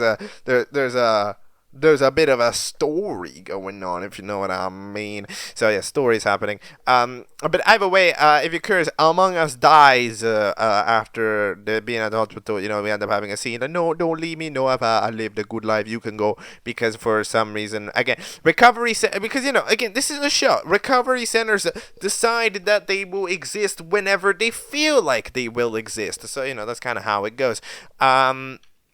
1 month later, so yeah, 1 month passes. I don't know if that's in real time, fake time. This clock is pretty good. It's probably a default Go Animate thing. Anyways, we then have ourselves the elimination, where Mario gets eliminated with 999,998 votes, according to Luigi. According to Wario. Wario. Yes, exactly. In the meantime, we end up having the military shirt man. By the way, military shirt man has gotten a redesign. I guess that, if you think, I mean, like, that's the only word I can use to describe this, right? Like, it's a redesign. It went from just the asset in the program software itself to a PNG of a guy in a military suit, although it's not. It's looking more like a military pajama. And then you know, you put the mouth on top. That's what happened. That's like the switch up right now, which is, I mean, okay, you can do that. But anyways, eventually, after murdering a Mario, because again, they can't be revived for some reason, the policemen arrive and they arrest Eric. What? What will we do now? But then it just so happens that from the ground, you know who appears? Yes, that's correct. That is none other than a bucket of blueberries, or whatever you recall. Good job. You made it out. And you will be the host temporarily until Eric stops being in jail. Will Eric be in jail for very long? Probably not. I'm doubting that personally, but like, I mean, we can, you know, it's. You can never be too sure. You can never be too sure. I mean, like, there is technically a possibility that, I don't know, what if bro just doesn't come back? That would be weird. However, it is indeed a detail that I gotta I gotta think about. Anyways, we end up having their challenge being to make it to the top of the homeless shelter, to make it to the roof. First person to do so wins immunity. Circle just manages to kind of go pew and levitate up past everybody and manage to make it, because TV has like, oh, you're gonna get immunity? No, I'm gonna show you. I'm gonna show you I'm gonna get immunity and not you. And then they proceed to shatter into glass, even though they're literally not glass. However, like, I guess they have glass, because like the screen is glass. By the way, what is that on the monitor? What is that on the monitor? Because I've been thinking about it. Like, I don't know what that is. That looks like the logo to a WarioWare game. That's like the mustache, you know? Like, now look this up for real. Like, you know the WarioWare like smooth moves or whatever it's called. Like, you see Wario's mustache in WarioWare Smooth Move. Like, that's how that looks like. Literally. It's inverted, because, like, the mustache is black, and there it's white. But it literally looks the same. It's the same spikiness. Oh my god, that actually is exactly the same. Like, I'm telling you, bro is Wario for real. Like, that's like for real. Wario is actually among us. No, Wario is within the group. I know, right? Okay, Wario real. But anyways, we end up having them, and then we have having a debut with a bunch of characters. Cool, Croissant, Gyat, Chocolate, Planet Central, Rainbow Grilled Cheese, Shift Lock, My OC. Yes, Cool Yellow Ball, Chrome Gradient Tea. This was recommended by Piggy Pug. File Folder Jr., who's recommended by Eric, the controversial creator. Controversial creator. Wait a minute. No, you were credited for something in the first batch of episodes of this series. What the hell was it? What the hell was bro credited for? Oh god, now I gotta check. Hold on. Give me a quick second. Weren't you credited here at the beginning? You weren't. Wait, what? No, wait a minute. No. There was a credit here. You were credited for something. You were credited in the A episode. I don't know. I don't know. Well, anyways, this fella, I remember their name by reading it out. So that means that it's something. Who's gonna join? I don't fucking know. Time for episode 6, which is titled "What a Waste of Space." Go. Alright, that is episode 6 of Battle for Bucket's third building. Yes, it's officially gotten renamed from Battle for Eric's third building to Battle for Bucket's third building, because it's, it's one of those technicality things where it's if you think about it, if you're thinking about it, the building you're winning probably hasn't changed. It still would be Eric's property unless Bucket inherited everything that Eric ever owned because he went to jail, which I don't think happens. So, I'm not 100% sure about this one. But either way, we end up having a recovery center get created. But of course, all those people that die permanently, nope, can't get recovered. For fuck's sake. But yes, this recovery center is indeed recovering. We end up having a renewed intro that is kind of dude, what is this song? Wait a minute, what, is this Unknown Was Her? I always think it's Unknown. Okay, here's the deal. I don't know that much Tohu stuff, but usually it's always Unknown Was Her with meme Tohu music, so I'm just gonna guess it's that. And either way, we end up having the thing.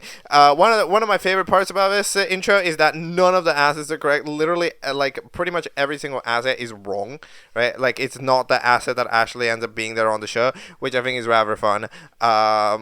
It's you see, that is a type of gag that I enjoy quite a bit, to BH. Then we head into the actual episode where we go to Invertland and we find out who the debutantes are. So the debutantes end up being the Gradient fella from Big Puck, and then also the Little Folder fella from the controversial creator. So then we end up jumping in, and there's also a 7th character to make our final 7, which is Green Screen Man, which is an excellent idea, of course, having a green screen character, especially in a show like this where you do kind of these types of gags. You can just put something on the Green Screen Man, and you can make it be different each time, and it can be a constant fuel of easy jokes. Yes, that is a pretty smart idea. Yeah, it does add on a couple of little complications, right? If you're making a lot of effort, right? Especially because you have to move it alongside the green screen or whatever. But in general, it's a pretty good idea. And again, this show has about as much effort put into it as a potato. So the last an episode we watch is literally just a re-upload of another show. You gotta understand. So yeah, the challenge is, there's a bomb that an EAS alarm plays on the TV head. And the challenge ends up being to neutralize the bomb. There's a bomb in the sky that's fallen. So yeah, the fellas need to go over and do that. And they do indeed go over and do that after certain attempts. They, for some reason, light the bomb up faster, which ends up being bad, apparently. Just going to point out that, it is not a nuclear bomb threat. Okay, because here's the deal. Actually, if you think about it, if you make the bomb explode faster, then it'll explode before hitting Earth, which means that it won't impact Earth. So actually, making the bomb explode super fast could be a correct deal, right? Because it's not an atomic bomb, it's like a bomb, it's like a fuse bomb. So that means that you can light up the fuse faster, and it won't hit, and it won't reach the Earth before it explodes, which means the explosion won't impact the Earth. Genius! Genius idea. I am a big fan of that. But either way, they end up going over. I don't know, what is this image on the green screen? There's it's like a map and a fella hugging. Okay, well, they're having fun. Oh yeah, Kai is here. Kai is here.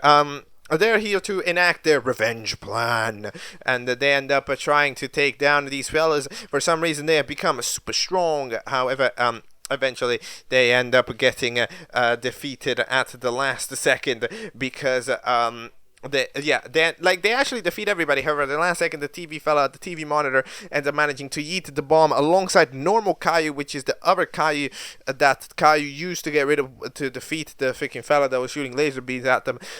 So they end up both neutralizing the bomb threat, destroying Caillou, and saying if they do like a 5-in-1 combo deal available now at Walmart. And they end up being safe. So absolutely good job. I commend everything. You can vote on the poll. I like how we get to see Rapper yet again because we get to see the screen recording. So yeah, it is indeed a screen recording. Which I'm surprised because like, can't you just download it? I see a download button. Can't you, like, you can't you can't render it, like, it's not a thing, like, really, like, I'm kind of surprised, you know, it's kind of surprising that you can't download a video on the video making platform, you know, and then the credits just fucking get hit by a boulder, they just get interrupted, the Smiling Friends credits have officially been interrupted, R.I.P. to the Smiling Friends credits, you know, you did pretty good. I mean, they're definitely coming back, let's be absolutely for real here. Battle for Buckets third building in number 7. I won, but at what cost? Fixed version. Okay, fixed version. Let's go.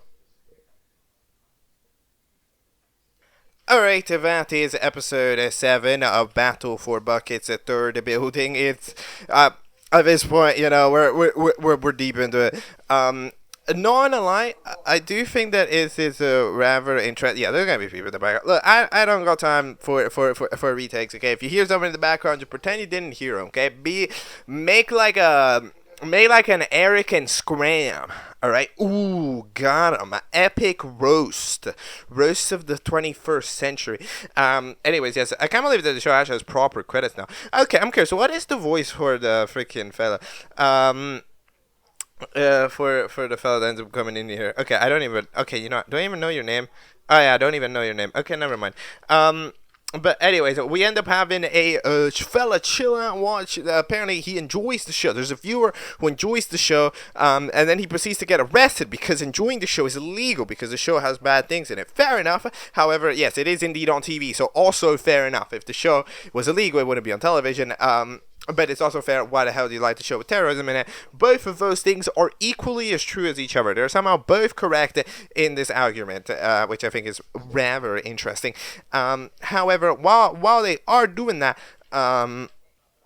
this fella manages to successfully survive, dodge all the bullets, and then eventually escape through a wall when having an intro with a new rework. Yes, another rework of this damn intro.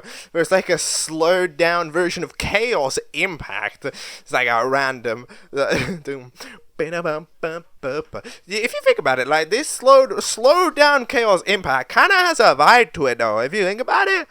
Like, it's kind of got this kind of like epic battle feel, right? This Chaos Impact is a bit too fast for battle, but like, it's kind of got this like it's like a battle montage intro, you know? But like, either way, we end up having you know, a little discussion about a mini trash can. What is that? That's not a mini trash can. That's the Twitch logo. What is that? Why? That is definitely the Twitch logo upside down. Like, that's a 100% chance. Why is there a Twitch trash can? It's like a Streamlabs trash can. What the hell is that? What the hell? I've never seen that before. But anyways, yes, they end up doing their thing, and then we end up having the elimination get hosted, where the eliminate contestant ends up being the file folder, because it turns out that it is indeed impossible for a debutante to win a challenge, and that means that they don't never get to any time on the show, which means that they are immediately cooked from the get-go. So yeah, they end up dipping away. And we next have the challenge. So it turns out that they have a new voice now, which is interesting. However, it turns out that actually they are a different person. They're called the Tadia. I don't know. One of the TACOZ piece says the name wrong, and then nobody else says the name. So either way, yes. The host was in disguise. There was actually a different host because the creator dissed the show that they make, so they're trying to get this show cancelled. instead, because they did the show Battle for Pumpkin Pie, whatever that is, right? So they did that show, and then we're doing that. I want to say, like, this TTS voice that this character has, like, I'm not gonna lie, this is one of the most popular TTS voices, but I think it's also one of the most peculiar. Like, have you heard it? What, it makes some of the weirdest sounds. It's like, I literally cannot sound like that if I tried.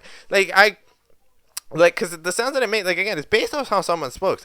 But, like, I have never seen anybody speak like this TTS. Have you? No, really, tell me, give me an example. Like, is there a real person you've ever heard that sounds kind of like this TTS woman? Because I've never heard somebody sound like it. Just never, ever, forever.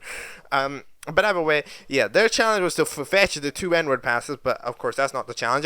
So then they eventually run away. They're kidnapping the real host. So then the challenge is at the end of course, running off and doing everything, and they're trying to fetch off the car. So they end up hiring the other car from season 1. Cirque winds up doing that. So they run away. In the meantime, the other fellow pants and the training suit or whatever, no, sorry, the military camo has a tank that they go over, attacking with. Then there is, yes, the gradient is also there, attacking until at the end of the day we end up having, yes, they shoot the tank. Eventually after distracting the fella, and they end up flying away. I'm not gonna lie, it is a little bit, I don't know how the tank has managed to hit one of the people but not the other, considering they were like within a 1 meter radius, but like you know, I've always them to be like, hey, do we win the challenge? And it's like, no, that is not the challenge. The challenge is to get me Mountain Dew, and somehow the gradient is saved despite not getting the Mountain Dew. So sure, you know, sometimes you gotta do what you gotta do, and sometimes what you gotta do is not get Mountain Dew and still be safe. There's not an elimination. Wait, is there a voting? Oh no, there is a voting poll. It's just there isn't like a like a thing. You know, let's see. What are these credits? What are the actual credits? Written by Ice Coffee and that creature that has been in my closet for 7 years. With inspiration, the Rosie movie, BFDI, It's SAAC, and Smiling Friends. I guess, yeah. Written by Ice Coffee, I would presume. Voices, AI voice Shimmer, Joey Miguel. Look at all these people. Then we end up having check out this image, and then fair enough, we end up apparently this fella ends up flying all the way over to Epstein Island. Ooh, got him. All right, yeah. I mean, it's not fun over there. So you know, they end up it's not gonna go great. But overall, I mean, considering this is, I believe, the largest episode of the series in general, other than of course the trolls, what do I think of it? I should probably give it, you know, a little bit of a more general opinion. I mean, it's one of the ones with the most lore getting pulled off, and it really feels like it's trying to, you know, connect a little bit of a couple of elements. Like, hey, season 1 elements and 2 elements. Like, see, like, again, at the end of the day, it keeps up with a stupid persona, but like, I think it is less obnoxious to watch than it would have been originally. Because, like, if you watch the like, it's gotten to become a better watching experience, even though the episodes have gone longer. Because, like, for example, I remember seeing that episode 1. Like, that was 2 minutes, but those are the slowest 2 minutes I've seen in my life, because the actions that happen so slowly. And there's a comedic effect to that sometimes, however, when everything happens so slowly, right? Like, every transition happens so slowly, it ends up kind of being pain. So, as time progresses, I say we have definitely improved in at least making the timing of the show bearable. Because, like the problem of the show, originally, it was never, like, the jokes. Because the jokes are, like, whatever, right? The problem is that, like, it was, like, hard to watch because it was so slow, right? Like, it acted slow. Like, even though the runtime wasn't more, but it just did so much less in that time span. And that's not the type of thing that, like, is funny. So, in general, it should just get fixed, even in a joke show. And indeed it does. So, that's good stuff. Okay, I believe that we can go off into episode 8 of A Battle for Bucket's Third Building. Let me just check if that's the name. That is the name. Episode 8 of Battle for Bucket's Third Building is titled The Hardest Episode in Fiction. All right, that's a bold one. All right, let's see if it's correct now, shall we? Okay, let's go. Okay, that is episode 8, Battle for Bucket's third building. I'm not gonna lie. Okay, well, the hardest episode in fiction. I'm not sure if it's the hardest episode in fiction. However, it was pretty good. I did actually enjoy some of the gags. That it did quite a lot, starting from the beginning, where I'm not gonna lie, I got caught completely off guard by the intro. I'm not gonna lie, the intro, I absolutely got I got cooked. I was ready to jam out to Chaos Impact once more. I was like, oh, it's a faster version, and then it just stops. Not gonna lie, I got bamboozled. I don't think I've been bamboozled that hard in a while. I'm not gonna lie. I don't think a show has bamboozled me like that in ages. I have been deceived. That's actually really funny.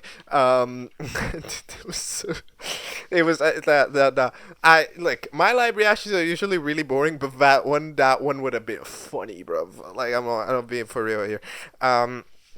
Anyways, at the beginning, then they're going like, "How do we get out of jail?" And it's like, "Oh yeah, remember evil whatever can eat stuff, so they can eat the bars." And they do indeed do that. We end up having a little bit of an SML moment for some reason there. And then we have the elimination. So the eliminated contestant ends up being TV guy. TV guy ends up being eliminated, and apparently, suddenly, a new discovery that has been made today. Bro works for a rack. Has studied and said that they have a shit ton of money and they want to rob it for whatever operation they're currently doing. So that means that TV guy ended up doing that. You see, like, I don't know. I think this episode pulls off sarcasm pretty well. They've been like, oh, green screen grandma so close to getting eliminated, and then they're 1,380 votes. By the way, yes, the reason is because you can spam votes, by the way. That's the reason. You can vote however many times you want. So, when it says that it has, a lot of votes, it's not lying. But, for example, when I said that, oh, the show decided to make up voting numbers. No, it's just that, for example, with that vote I found interesting, I found it I wanted to see a more accurate number than just a number that's who spammed more, somebody spammed for yes. But either way, we ended up having them shoot the host Bucket because Bucket didn't comply, even though they're probably correct. They probably don't have the money. There probably isn't money. We're not battling for money. We're battling for a fucking building. A building which, by the way, we've never seen. I don't think in any season we've seen the actual building that we're fighting for. Yeah, no, none of them. No times have we seen the building that we're fighting for. So, in general, it's bro. Either way, Eric comes back and starts wondering what the fuck's going on here. There's this inverted land, there's some other characters, it's just a little bit of a mess. He ends up making the challenge to get to the top of the homeless shelter, which of course was already made, and he decides to switch it up after they tell him that the challenge was already done, by saying that there's no people up for Elam. The last place is just out in general. And then we end up having the fellas that are relatively nearby catch up, and then ends up that the final two ends up being Green Screen Man and the Gradient. The Gradient gets hurt on the way. They're behind. However, epic clutch here from Circle, who comes in, launches a cup at Green Screen Man, hits him, knocks him down, and Gradient manages to make it. You see that? It was kind of hard. It went kind of hard. I'm not gonna lie. That was pretty solid. That was a pretty solid stuff. That was cool. I'm not gonna lie. I'm gonna officially give it a cool out of 10. How do I feel about Eric's return? I don't know. Eric's pretty pissed. Which makes sense. I mean, it makes sense because he's pissed because everything's changed, but at the same time, he's also if he's hosting the show, he doesn't need to host the show. At the end of the day, you can just chill in one of your 10 buildings, now 9 buildings because season 1 ended, so they should have given the building there. The second building probably should still be available, right? Because nobody ended up winning season 2, even though I'm presuming it's not happening. Nobody won season 2, so building number 2 should still be on the block, and then there's building number 3 that's for this building. So you go 7 other buildings to chilling. We're chill. This guy could come in, book all expensive paid holiday to building number 5, and then just absolutely chillax there. But no, he has to come here, host a competition, and get upset when it doesn't go exactly his way. Come on, Eric, what are we doing out here? Lock in. He ends up being apparently so pissed that he does a rejoin, which didn't he say that? No, I think that was in the second season that it was oh, I don't know why he said that. There's no rejoin. which is kind of funny now. And my favorite part about the rejoin is that like half, like a majority of the characters in this fuck ass rejoin are replacements for a different character. But so, yeah, right. Like, no, so okay, it's half of the people are replacements who didn't actually participate because they're making stand-ins for characters who died. So like that's absolutely hilarious. Like what the fuck? Yes, great rejoin. It's like a half. It's like a re-debut. It's like a rejoin debut. It's like how do you combine the words join and debut? Dane. A redane. Yes, exactly. Who's rejoining? I mean, I don't know. Pumpkin did get out nearly first. SpongeBob got out first, but they were for a gag, so I'd maybe say Pumpkin should get in, or like Wildcard. Wildcard did actually look kind of interesting. I'm not gonna lie, as like a character. I mean, I like them as a concept, but I don't really know. There's Cranberry Juice, who's like the Piggy Pug avatar. So maybe I don't really know. The credits are here. They're pretty cool. And then we find out that apparently there's a club down there where the eliminated contestants are. Ooh, spicy. Not gonna lie, will be 100,000,000% honest. Sounds more fun than the competition. I mean, the competition, we out here getting shot. We out here needing to fucking drive tanks. We out here needing to fucking climb on top of homeless shelters. Like it's a high energy competition for what? A building? What is come on, bro. A building could be any building. We don't even know the state of this building. We don't even know how many bedrooms it is. Maybe the building is like a hut. Like, like at the end of the day, we're gonna see. I'm telling you, at the end of the day, we're gonna see like a 1x1 dirt house in Minecraft. Is gonna be like, this is the building. It's like, bruh. You just know that's happening. Anyways, it is time for the next episode. What is it called? Battle for Bucket's Third Building 9. It is titled what is it titled? It's titled The Big Building Theory. Okay, laugh track time. Hit the laugh track. Okay, let's go. It's the Big Bang Theory. This means that every time I speak, I must go, ha, ha, ha. Alright, anyways, so the first thing that happened, ha, ha, ha. No, I'm not actually going to do that. However, that is the thing. I think hating on the Big Bang Theory, I mean, it's kind of easy, to be honest, but like at the end of the day, like, yes, it does really overdo the laugh track. Like, I've seen a couple of episodes of the Big Bang Theory, I mean, holy shit. It goes crazy. I mean, fair enough for the people who like it, but I mean, holy moly macaroni. Anyways, it is time for the time where we end up having the reboot, the rejoot. I'm gonna call it the rejoot, okay? Because it's a rejoin debut. Where indeed a debutante joins from the rejoined on the rejoot, which is like Bart Simpson. Yeah, it's about as well as you could possibly make Bart Simpson in the reanimate style. So they end up officially joining the show. Good job. Apparently SpongeBob was the one that was gonna win. However, they end up not winning because they end up not winning because the Grundemeyer. that's the reason. Eric said that, not me. Eric said that. I mean, I don't know why. By the way, you know what? It's something that I've noticed that I don't think I've ever noticed. It says like that is a map of the United States at the top right of the screen. Like, that's definitely, was that there before? Is this a new thing, or did I just never see it? Like, am I going crazy, or was that just not there before? Like, I don't think it was. Like, I think the fact that there's a USA at the top right of the screen, like, I think that's a new thing. Like, what? Why is it there? I don't know. But anyways, the challenge ends up being to jump over 234 feet. Eric look, I'm not gonna lie. The Buckish challenges were somehow better. Eric, what the fuck is this? But anyways, the Bart Simpson ends up yeeting themselves into the air hover. The pants spawns in and it tackles them down. Look at the mouse, it ends up on screen. And then we get to vote somebody to get eliminated. And overall, it's all going relatively solidly. Yet again, it seems like the freaking military guy has changed the design, at least according. No, but the voting screen is different. But what the fuck is this military asset from? How do they have a completely green face? How did that happen? How is that a thing? Well, I don't know.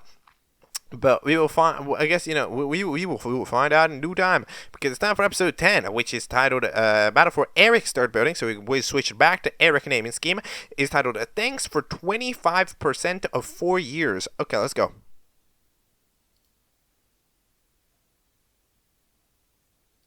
Dude, how many programs are used in the making of this show? Wait a minute. Uh, Wait, hold on. Wrapper Offline, Adobe Animate, Where, CapCut, TexasSpeech.org, yes, TTS.mpt, that's a program, yes, and Lingo. Okay, yeah, okay, fair enough. CapCut. I mean, okay, I don't look. We're using this stuff. Anyways, we end up having apparently the fellas over in the elimination area or sad because apparently Eric abandoned us. They're over like at the club or whatever the hell they are. And they'll be like, Eric abandoned us. No, it's actually just because Eric takes apparently extremely long breaks of like multi-months between episodes. So it just so happens that, it ends up being a little bit complicated. Less things tended to happen. But anyways, we end up having the fella come back and Bart Simpson be like, you are a terrible host. You are mean to us. You are not a good host. Okay, I'm not gonna lie. As soon as I heard you are mean to us, I was immediately be like, no, he's gonna do the gelatin monologue. He didn't. You know what? He didn't do the gelatin monologue from BFB30. I was so ready for this guy to say that, because it kind of applied. Not really, but it kind of does. But you know what? He does not say it. And then he proceeds to, of course, be like, face it, you are bad. I don't know why, I don't know what the point of saying that was. I'm not gonna lie, that was kind of a half-assed effort to do anything. That was just like, the guy was just feeling bored. He was just like, Bart Simpson would just say, you know what? You know what I'm going to do? I'm going to do this thing that completely destroys all of my progress in the game and all of my relations. I'm just going to say, you suck. For no reason, for no objective. There is no reason why I said you suck. I just felt like saying that you suck. So, you're now going to have to go and you're going to have to deal with it. And yes, you're doing the deal with the consequences. Then the fella comes by, fixes the ground again. Oh yeah, there's a bit of mango funk back when that was relevant. Back when that was popular. Has to be up there with not one of the greatest tracks in human history. However, that's majority of funk music. Then we end up having our BFB intro, which ends up getting renovated for a second episode. Let's go. And now we end up having everybody get recovered. We end up having the sky fixed because they were getting boring of the red and black. So we end up doing blue and black instead, which is better, I guess. I mean, one of the two colors changed.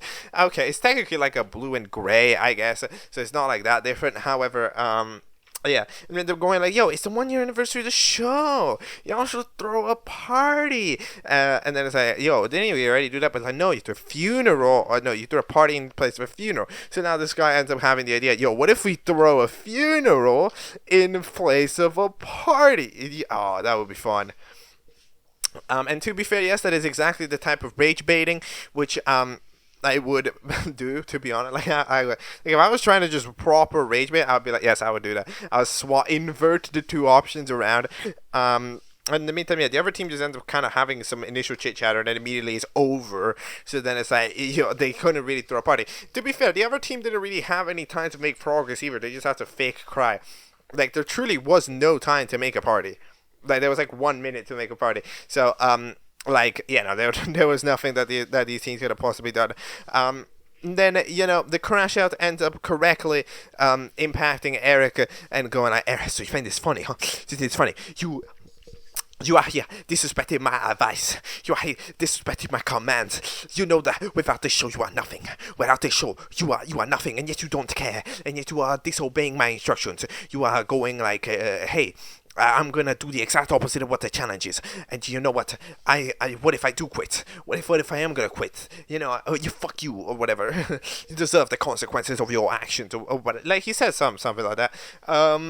And you know what? Yeah, this is overall a relatively expected crash out, because you saw just how pissed he was at the fact that they hosted a party instead of, or like that they wanted to host a party instead of a funeral. So like the fact that we take the mick out of that thing that he obviously really didn't like. Yeah, I mean that is a one of the most fair crash outs? Is it one of the most, no, it's one of the most expected crash outs. Is it one of the most fair? I mean, I don't know. Like, I don't know if I would quite consider, like, super fair, but, like, in general, I mean, like, it's alright.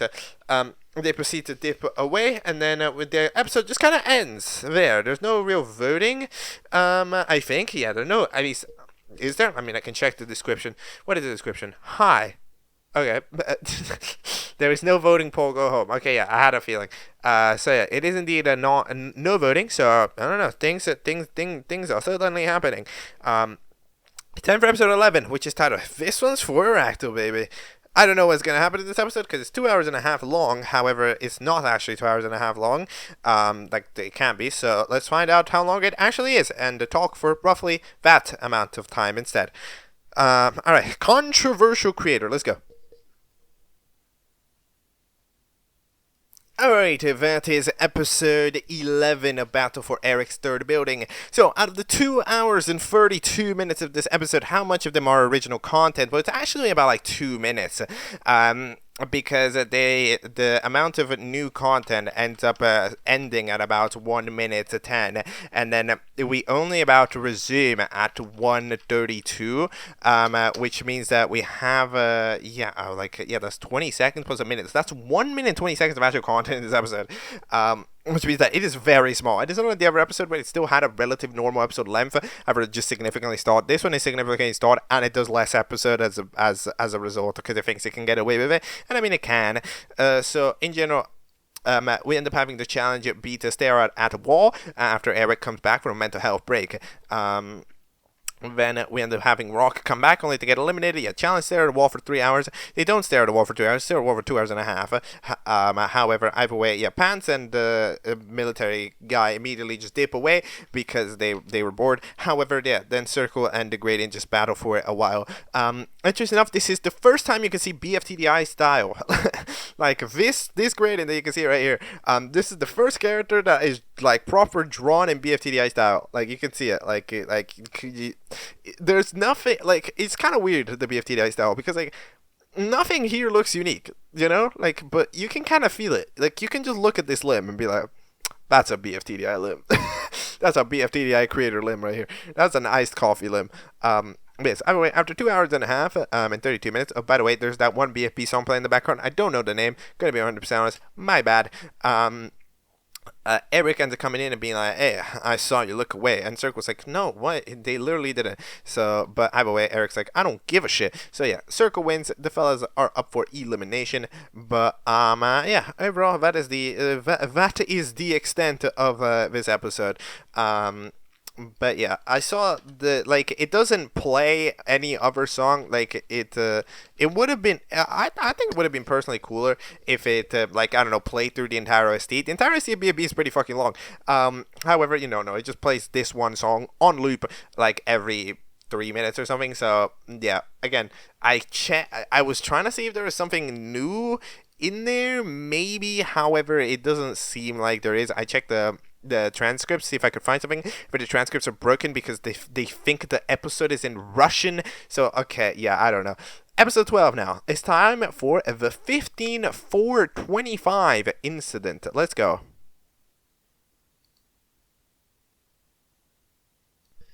I'm starting to realize that one of the other integral desires of any creator who creates a thing is that in their heart, in their soul, they would really like to make an analog horror. That's like everybody. Have you ever noticed? Everybody, like, if they can find an excuse to do a bit of analog horror, they'll try. Like, they'll take it. Like, they'll go for it. Like, they'll make it. And that's what this does. Anyways, we end up having at the beginning where the fellas are watching a show because they're feeling like it. For a moment, I thought they were just staring at the wall again for recreational purposes. But yeah, we have the intro, which, by the way, I like how this intro is incorrectly timed. How the fuck did you incorrectly time the BFB intro? It's already correctly timed. How did you misalign it? How the fuck did you do that? But alright, no, because I understand if it's like, oh, I want the intro to play faster, but at the end of the day, it doesn't need to, because like you're literally playing the entire song anyways. You're just stretching out the end by making it loop. Like, what the fuck? but like, okay, I guess. I don't fucking know. But anyways, we end up having the elimination time, where we end up discovering that you are all hurtling down towards the core of the earth, and you will burn if you are eliminated, and the gradient ends up getting eliminated. Why? I don't know. Why you get eliminated? Well, because debutantes don't win. And the other fellas, look, to be fair, maybe, I don't know, maybe the people believed it, because at the end of the day, like, people who watch the full 2 hours 30 minutes, not that many, in fact possibly zero, right? So that means that, like, overall, technically, I'm not counting it against it, that maybe like randomly 1 hour 46 minutes into the video, there was a quick look away, and like they were lying. No, maybe it's 100% possible. So even though it's 100% possible, like, we don't know. So maybe people just believed it, like, oh yeah, maybe randomly throughout those 2 hours you did. Anyways, you burn now at the core of the earth. Circle is very upset at this and wants to protest it. We're at the final 3, however, we're actually at the final 4, because Mr. Gay draws by. They're like another flying shirt contestant. Then they're getting some legs for the challenge, as well as the military camera ended up turning into metal so that they can fit into the folding chair, where the challenge is to get down. A circle gets down by dropping onto them, which ends up murdering the fella, but not the circle. So it's a little bit of a sacrifice taken. In the meantime, both Mr. Gay and the Pants end up fighting each other until they're both up for elimination somehow. However, yeah, right at there, they end up having the circle come in with some cameras. By the way, I don't know, that's definitely Chinese over there at the top. The circle comes in, gets some red eyes, starts shooting people. Yeah, I mean, this is proper, like, trying to make analog horror stuff. I mean, it's about as cheesy as you can be. No, it literally cannot be more cheesy than this. Can it? No, it can't. I mean, we're talking about circle here. I'm not gonna lie. Look, I can maybe even believe that it was tough for a little bit. You know, it was kind of going hard. However, then there was the spelling mistake of the fact that no one, or so it's just none, can save you, and then it just lost all of its aura immediately. I'm not gonna lie. It lost that aura. It kind of had some aura to it, but then as soon as it got a spelling mistake, it lost all of it immediately. It was over, man. But yeah, overall, he has turned... What the fuck does this mean? And it's because of him. He has turned art into a manifestation of greed and gluttony. What the fuck does that mean? Who? Hold on. Like, from the show? Maybe? I don't get it. I don't know. I don't know what the idea is here.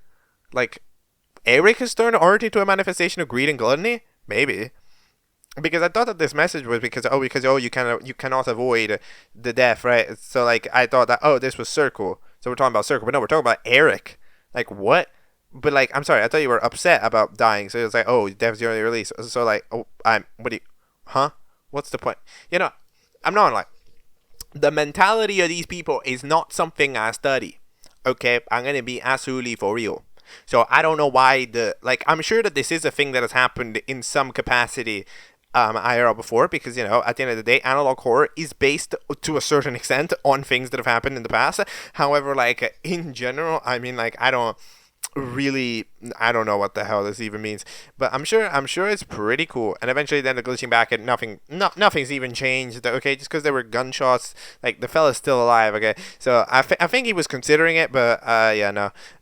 Also, interesting enough, in the credits, the episode is wrongly named. It's titled "I Like Water a Little Bit" in the freaking credits. However, you know, it's titled "The 15/4/25 Incident" here because it released on April 15th, which is interesting. I mean, I guess you can have the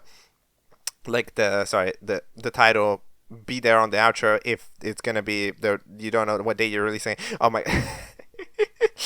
No clue what happened near the end of the episode. I think someone hacked the video while I was uploading. Sorry about that. I haven't had more fun making an episode than I did with this. I'm telling you, everybody wants to make analog horror. It's just within their soul. Okay. Even I once wrote a script for an analog horror. No, you're not gonna see it. Anyways, it's time for episode 13, titled BFETB becomes a sex and gay show. Go. Okay, that is episode 13, a battle for Eric's third building. I'm not gonna lie, okay? I am definitely tiring myself out of this shit. Not for any type of reason, I've just been here for a while.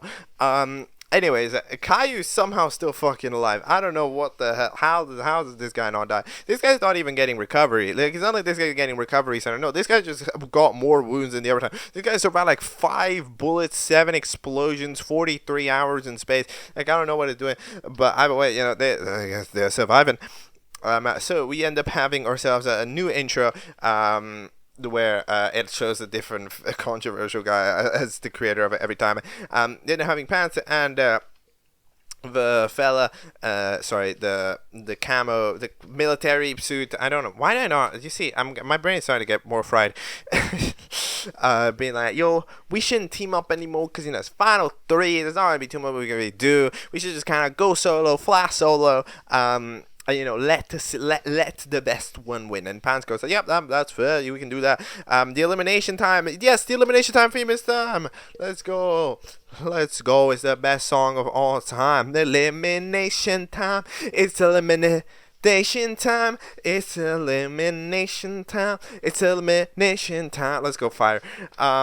But anyways, we end up having the eliminated contestant after a very close voting. I mean, as I heard that it was going to be the closest voting in history, I was immediately like, okay, yeah, this is not going to be close at all. But I'm not going to lie, 48-0 is a little bit a lot.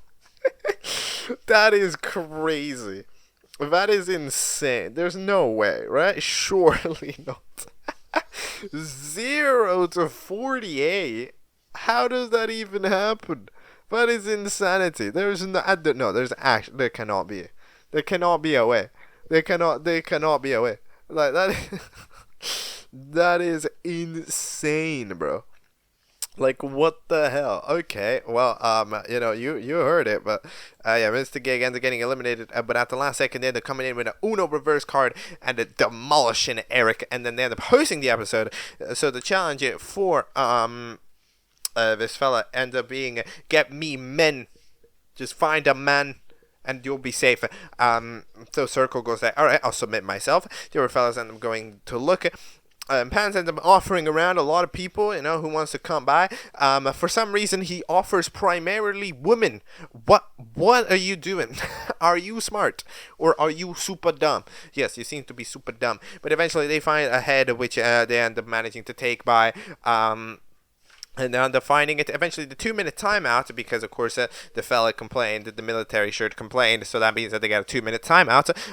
Ends up coming in with a last fight, and they end up deciding to take the gun that's been in their bag the entire time that they never used. Like, literally, freaking Circle has used the gun more times than the military guy. Ends up pulling in a couple of shots, goes like, pew, pow, pow, and then at the last second, he manages to hit an epic gunshot on Pants and gets the head over. However, Mr. Gay ends up going like, yo, you know what? Pants has won the challenge. Because for once, actually, a host, okay, does their job relatively fairly, right? It's because, like, okay, so the thing that happens with these challenges, right, is that there isn't ever, for some reason ever, and I mean, I know why, it's because it's fun, but, like, the reason is there's never an objective point of arrival, right? Like, there's never, like, a bucket you have to directly put someone in. There's not, like, a button you have to press, like, just, you bring it over, and when the host sees you, you'll go like, oh, you're safe. Right, so that means that it is a famous thing, and obviously shows that, like, in general, what tends to happen is fellas, right? They kind of like, dude, how do I say this? They tend to, of course, have the last second end up stealing it for someone to be like, oh, here it is. Like, this is a constant thing, and I'm just absolutely. But then, you know what? This host is a fair enough assessment of the situation if you're actually paying attention, which it's like, okay, time to get me a man, whether you handed it in to me or not. You didn't go find me a man, right? Like, which is fair enough. So I believe that it's probably more like there's a debate over whether it is more or less fair than which system? Because is it fairer for it to be an objective system, just literally the guy that handed it to you got you the man, or is it a direct, like, you know, kind of a context situation where I say, well, we saw this guy stole it at the last second, so he didn't get me a man. The other guy got me a man. Right? Like you see, it's kind of. See how they're interested, but then it's non-objective because, like, what counts as stealing, what counts as this, what counts as that, right? Like, it depends on whether the host notices it and all. Just like, there's a lot of interesting debates here. But either way, we end up having them be eliminated. So that means that Eric eliminates the two, Mr. Game and Military Shirt, bye-bye to the both of them. And then we end up having the episode be over. I don't know if there's a voting poll, but if there's a voting poll, it'd be the vote to win. Because, of course, the next episode will be the finale. So who's currently up for the finale, then? It would be Pants and Circle, yeah. Pants and Circle currently up for the finale. Who should win? Probably Circle, realistically speaking, because they don't win Season 1.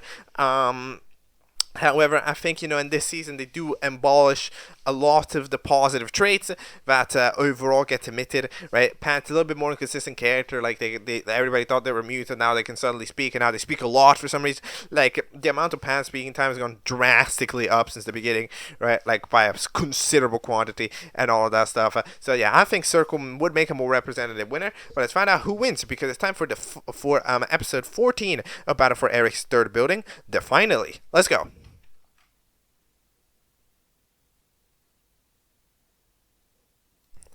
Alright, so my prediction was incorrect over the finale of the show and how it would end up.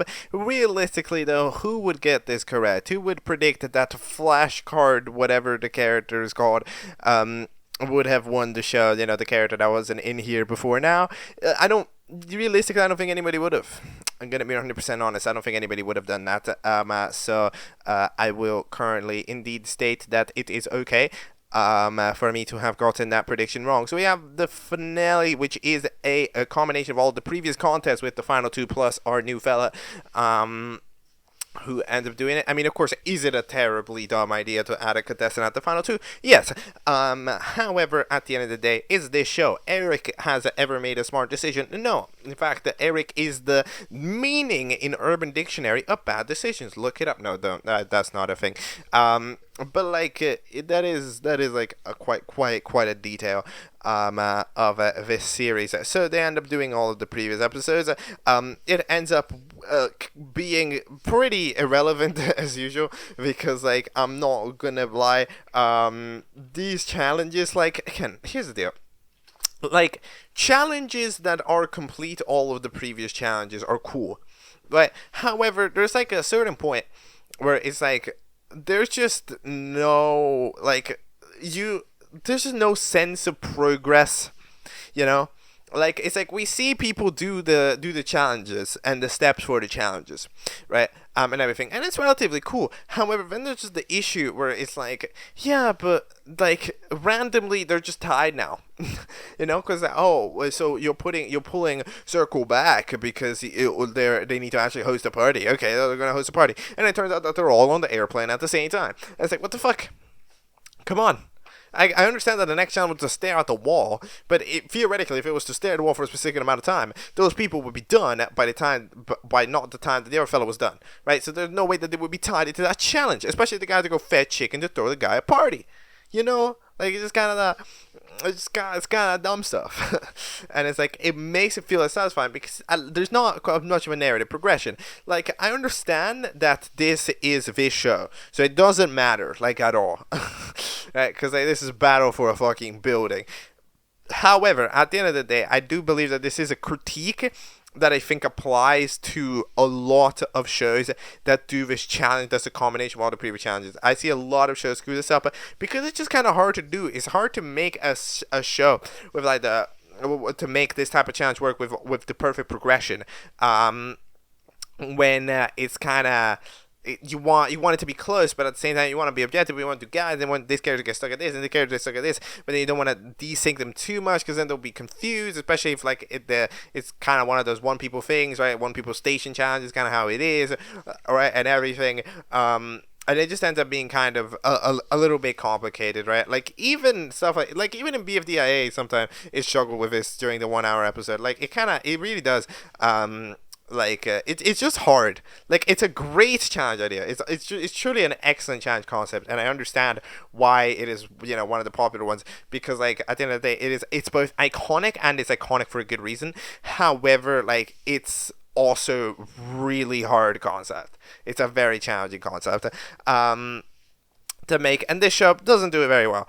It does it alright, however, yeah, it turns out that at the end of the day, Challenge 11 ended up being Give Me a Man, and then they proceed to, you know, all run straight after it, because they are all men, so they end up all running for it and end up giving a yeet, and it ends up being, you know, a pretty intense dive. I'm not gonna lie, to be fair, the amount of relatively hype moments that this show has pulled off is like at least 3 or 4. I'm not gonna lie, like, this show, for some reason, randomly, for no reason, if it wants to pull off a hype moment, it can kind of pull off a hype moment. I'm gonna be 100% for real. But yes, they end up all tying, and the tiebreaker is to be gay. That's the best way that I can describe it. And they proceed to be like, okay, well, and Circle proceeds to immediately bail from this, because of course he isn't. And then that means that Pants can't do it. I mean, like, you can try. I think, you know, like, there's a reasonable debate that can be made, but Flash Guy's the only one with a mouth, so it's the only one that can do it. So they proceed to go after it, and then we end up having the last line said by Rock. It's just what the fuck. I'm not gonna lie, I cracked up there. I love it. The last line of the joke show is a joke that that's actually really funny. That one instantly bumps up the score of the total season by at least 0.2. It is now a number. I don't know what number it is. I don't rate it. I don't rate things. But like, in general, we have here the finally created by these nuts in your mouth. But either way, we then end up having the post credits, where we end up having the building winners meet each other. You know, the flashcard, lots of the ghosts being like, "Hello, you won the building, right?" And so yeah, they end up doing that. Like, a ghost assumes that that the second building to have been won out is, you know, the one from the season 2. Nope, incorrect. But you know, relatively close. And then Caillou gets upset that their doll that was supposed to be there at one of the challenge stations didn't do anything. What the fuck was your plan? Caillou was like, I'm gonna send out a useless decoy so that he can be useless. Then, when the decoy is useless, god damn it, how dare the useless decoy be useless? Yeah, I'm not gonna lie, Caillou, not one of the smartest people in the world. However, as far as I remember, Caillou is extremely dumb in Caillou, so, you know, that's canonical, I guess. But alright, it is late at night, I'm going to be 100% honest, and it is also very deep into this video. Look at the length of this. It is time to go to Battle for a Building, the episode that released recently, the one that we're catching up to get to. BFAB EBB. I don't know what that means, but I don't know what that means. We'll find out. A building to battle for. Let's go. And that is episode 1 of Eric's Building Battle. We know that is officially the name of season 4, Battle for a Building. Which, by the way, yes, that's Battle for a Building. Eric's Building Battle is certainly a name for a thing. However, yeah, so we end up having a season. I was trying to find out while I was like chilling here, like, is this still mainly animated using Wrapper Offline? And like, I try to figure it out, and I think it probably is. At least it's it's part of the credits. So at least presumably for a certain aspect of it it's probably like one of those things where it's like certain characters are probably annoying, like Planet Central, or like you know, the environments, like for Planet Central, like for any edits that get made, like with Bart Simpson dying. By the way, that was something. What that was pretty graphic, innit? But anyways, we do that, and then probably for character like Balmy, they end up having to force in. But yeah, okay, let me check actually these polls, because I'm curious. So let's see, who joins from each poll? So Ghost, Boris, and Car joined from the season 1 poll. A Circle isn't allowed to join on tiebreakers, and then having Boris join instead. Okay, sure. Then we end up having from season 2, with Smiley and Sweater joined from that. Okay, and then from season 3, the 3 joiners ends up being Chrome Gradient T. Wait. Wait a minute. Oh, it's Bart Simpson and Military Shirt Guy join. Then Chrome Gradient T should join as well. Flashcard isn't allowed to join for no reason, where there's not an explanation. At least with Circle there was one. Here there isn't. And then the two characters that should have joined, TV Guy and Mario, apparently were killed off, so they don't count. I mean, like, okay, look, I'm just saying that, like, I understand. However, we did do the bullshit where they were replaced before. Just like saying, you know, like, just saying that that's like a thing that was done. So we could have done it again, and it would have been kind of funny. And then from the others, we end up having Fridge join, then Planet Central, then the Cool Yellow Ball, Bomby, and Amethyst. Yes, those are the fellas that joined. The Amethyst is so goofy. Like, that is one of the goofiest looking characters of all time. But yeah, so that is the people that join and comprise up this season. Challenge 1, it's a balance beam challenge in space. But you know what, for once, Eric actually has a good explanation. Eric is like, oh, yo, why are we in space? Oh, because we have to fit in Planet Central. Fair enough. Does that mean that we need to do every fucking challenge in space? Is this just the space season? Like, I mean, probably. But yeah, we end up having the fellas. Boris ends up sending the fella into detention. Then the Smiley ends up getting run over by a car. The car actually runs over many people. Then we end up having. Actually, no, Smiley. I don't think Smiley ends up being up for Elam, right? Hold on. Who ends up being up for Elam? Sweater, Amethyst, Cool Yellow Ball, Boris Simpson, Boris, and Carl for Elam. Yeah, so Smiley isn't up for him. They're just within the Planet Central. They were kind of clutch. They kind of clutched up. Yo, that's a crazy tactic, though. Just stay as close as humanly possible to Planet Central. That way, someone tries to knock you off, they knock you into Planet Central, and that way you don't fall up. Yo, plan? Now that's a tactic. That's a fucking tactic. I mean, if Planet Central fell, you'd probably fall along with them. But like, as long as you can just guess that they're too tough to shove, like that's kind of that's interesting, isn't it? I kind of like it. Anyways, interesting enough, the outro just straight up says the F slur as part of the gag, which is interesting. I don't know why it feels like doing that. You know, I thought you weren't supposed to say that, but like, you know, reclaimability rules and whatever. Either way, because the joke is that you can't say it while saying it. Like what? But anyways, we end up having the fellas done. I like. Bomby's voice. Wait, what are the Bomby voice credit is Kasatomi Michael. The card Donald Trump. Yes, so true. Honestly, bars. Amethyst. Wait, you're not called Amethyst. Amyfist. Amyfist? Is that your actual name? Really? Oh, wait a minute. Hold on. Let me check again. Let me check. Oh, you are called Amethyst. Oh. Oh, damn. I did not even realize. Yo, I'm blind. Okay, anyways.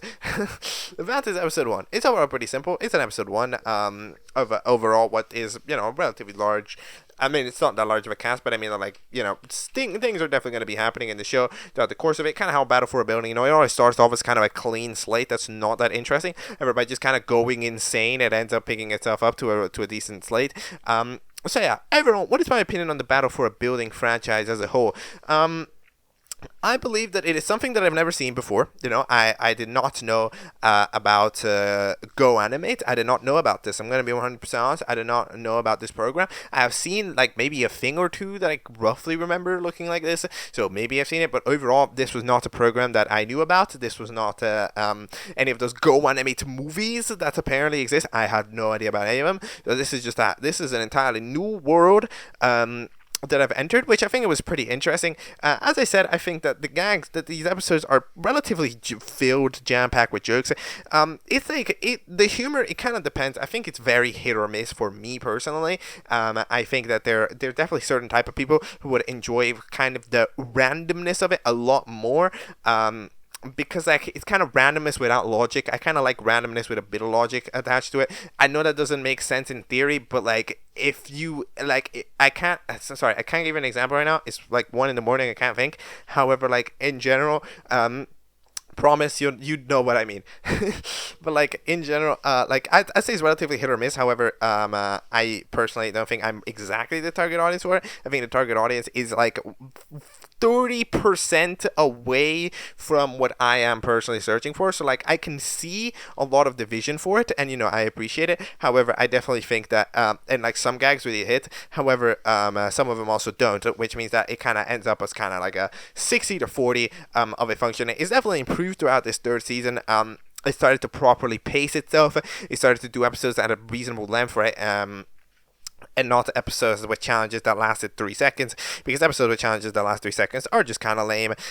So yeah, season 1 definitely extremely rough. I'm not gonna lie, that one was quite rough to look at. It acted so slow. And in general, it just didn't end up very enjoyable, despite the fact that it lasts less than this season. This season manages to set itself to just give itself more variety in both terms of location, in terms of plot lines that it does, in terms of challenges, in terms of everything, in terms of characters as well, because it just adds characters every 3 seconds, while also keeping the pacing a lot better than before. Again, would there still be stuff to improve? Technically, I mean, it'd be really interesting to, of course, try to see what is at the end of the day, yes, it's a Go Anime audio show, and Go Anime is presumably a very limiting animation program. However, it'd be interesting, try to push it to its limits. If we're making more seasons of this at this rate. I mean, we're 2 years deep into this project, and we've not abandoned it yet, which means that there's some type of passion still left for Battle for Building as a concept. So I mean, try to go all in. Try to see what camera angles can I pull off? I want to see this animation project gets pushed to its limits at this point. We've seen the funny. Now I want to see, can we just make a show like this? That's kind of that's an interesting question. It's okay, we've done the funny, but what if we just try making a proper object show, but with this program? It's kind of an interesting idea. So I'd personally try to go off, try to go all in. At the end of the day, I don't believe that these episodes have any need to release within a time frame. I don't know how many people are exactly waiting for Battle for a Building episodes. BFTDI is obviously the main project, but as a little bit of an additional project, being ooh, let's try to do something fancy in this weird animation program. That's something that it'd be interesting to test out, and it could be relatively fun. But overall, that will be all for my discussion of the Battle for a Building franchise. I can't believe I got this done today. You remember me at the beginning saying that I didn't think I was quite going to be able to. Yeah, I probably shouldn't. We're 3 hours and a half into this fucking video. But yeah, let's do an outro. Go. Alright, and that will be all for today's episode of Object Catchup. It is late. I should be done. But overall, that was a very successful day. It's another day that I think definitely marks as one of the longest single-day recording sessions that I've ever done. I don't think it's quite the longest, because by 5 minutes. Yeah, my longest single day recording was 3 hours 35. This is 3 hours and 28. So yeah, I got a lot done. I'm glad to have planned out correctly, because I was originally debating not doing this at all, and then I don't know what to do, but I was like, well, I should, but then I should do this longer show instead. Maybe I'll have time for that. I wouldn't have, right? It would have been a whole situation, but I've actually managed to time myself perfectly to where I just have enough time to make an extremely long episode and make it late at night. However, I got it, right, which is quite nice. So yeah, I am satisfied with my planning on this one. I actually planned something correctly. Tomorrow there's T-Pop, tomorrow there's BFCI. That will be the main focus for those days, obviously. And we'll see what else the world has in store for us. Alright, see you next time. Goodbye.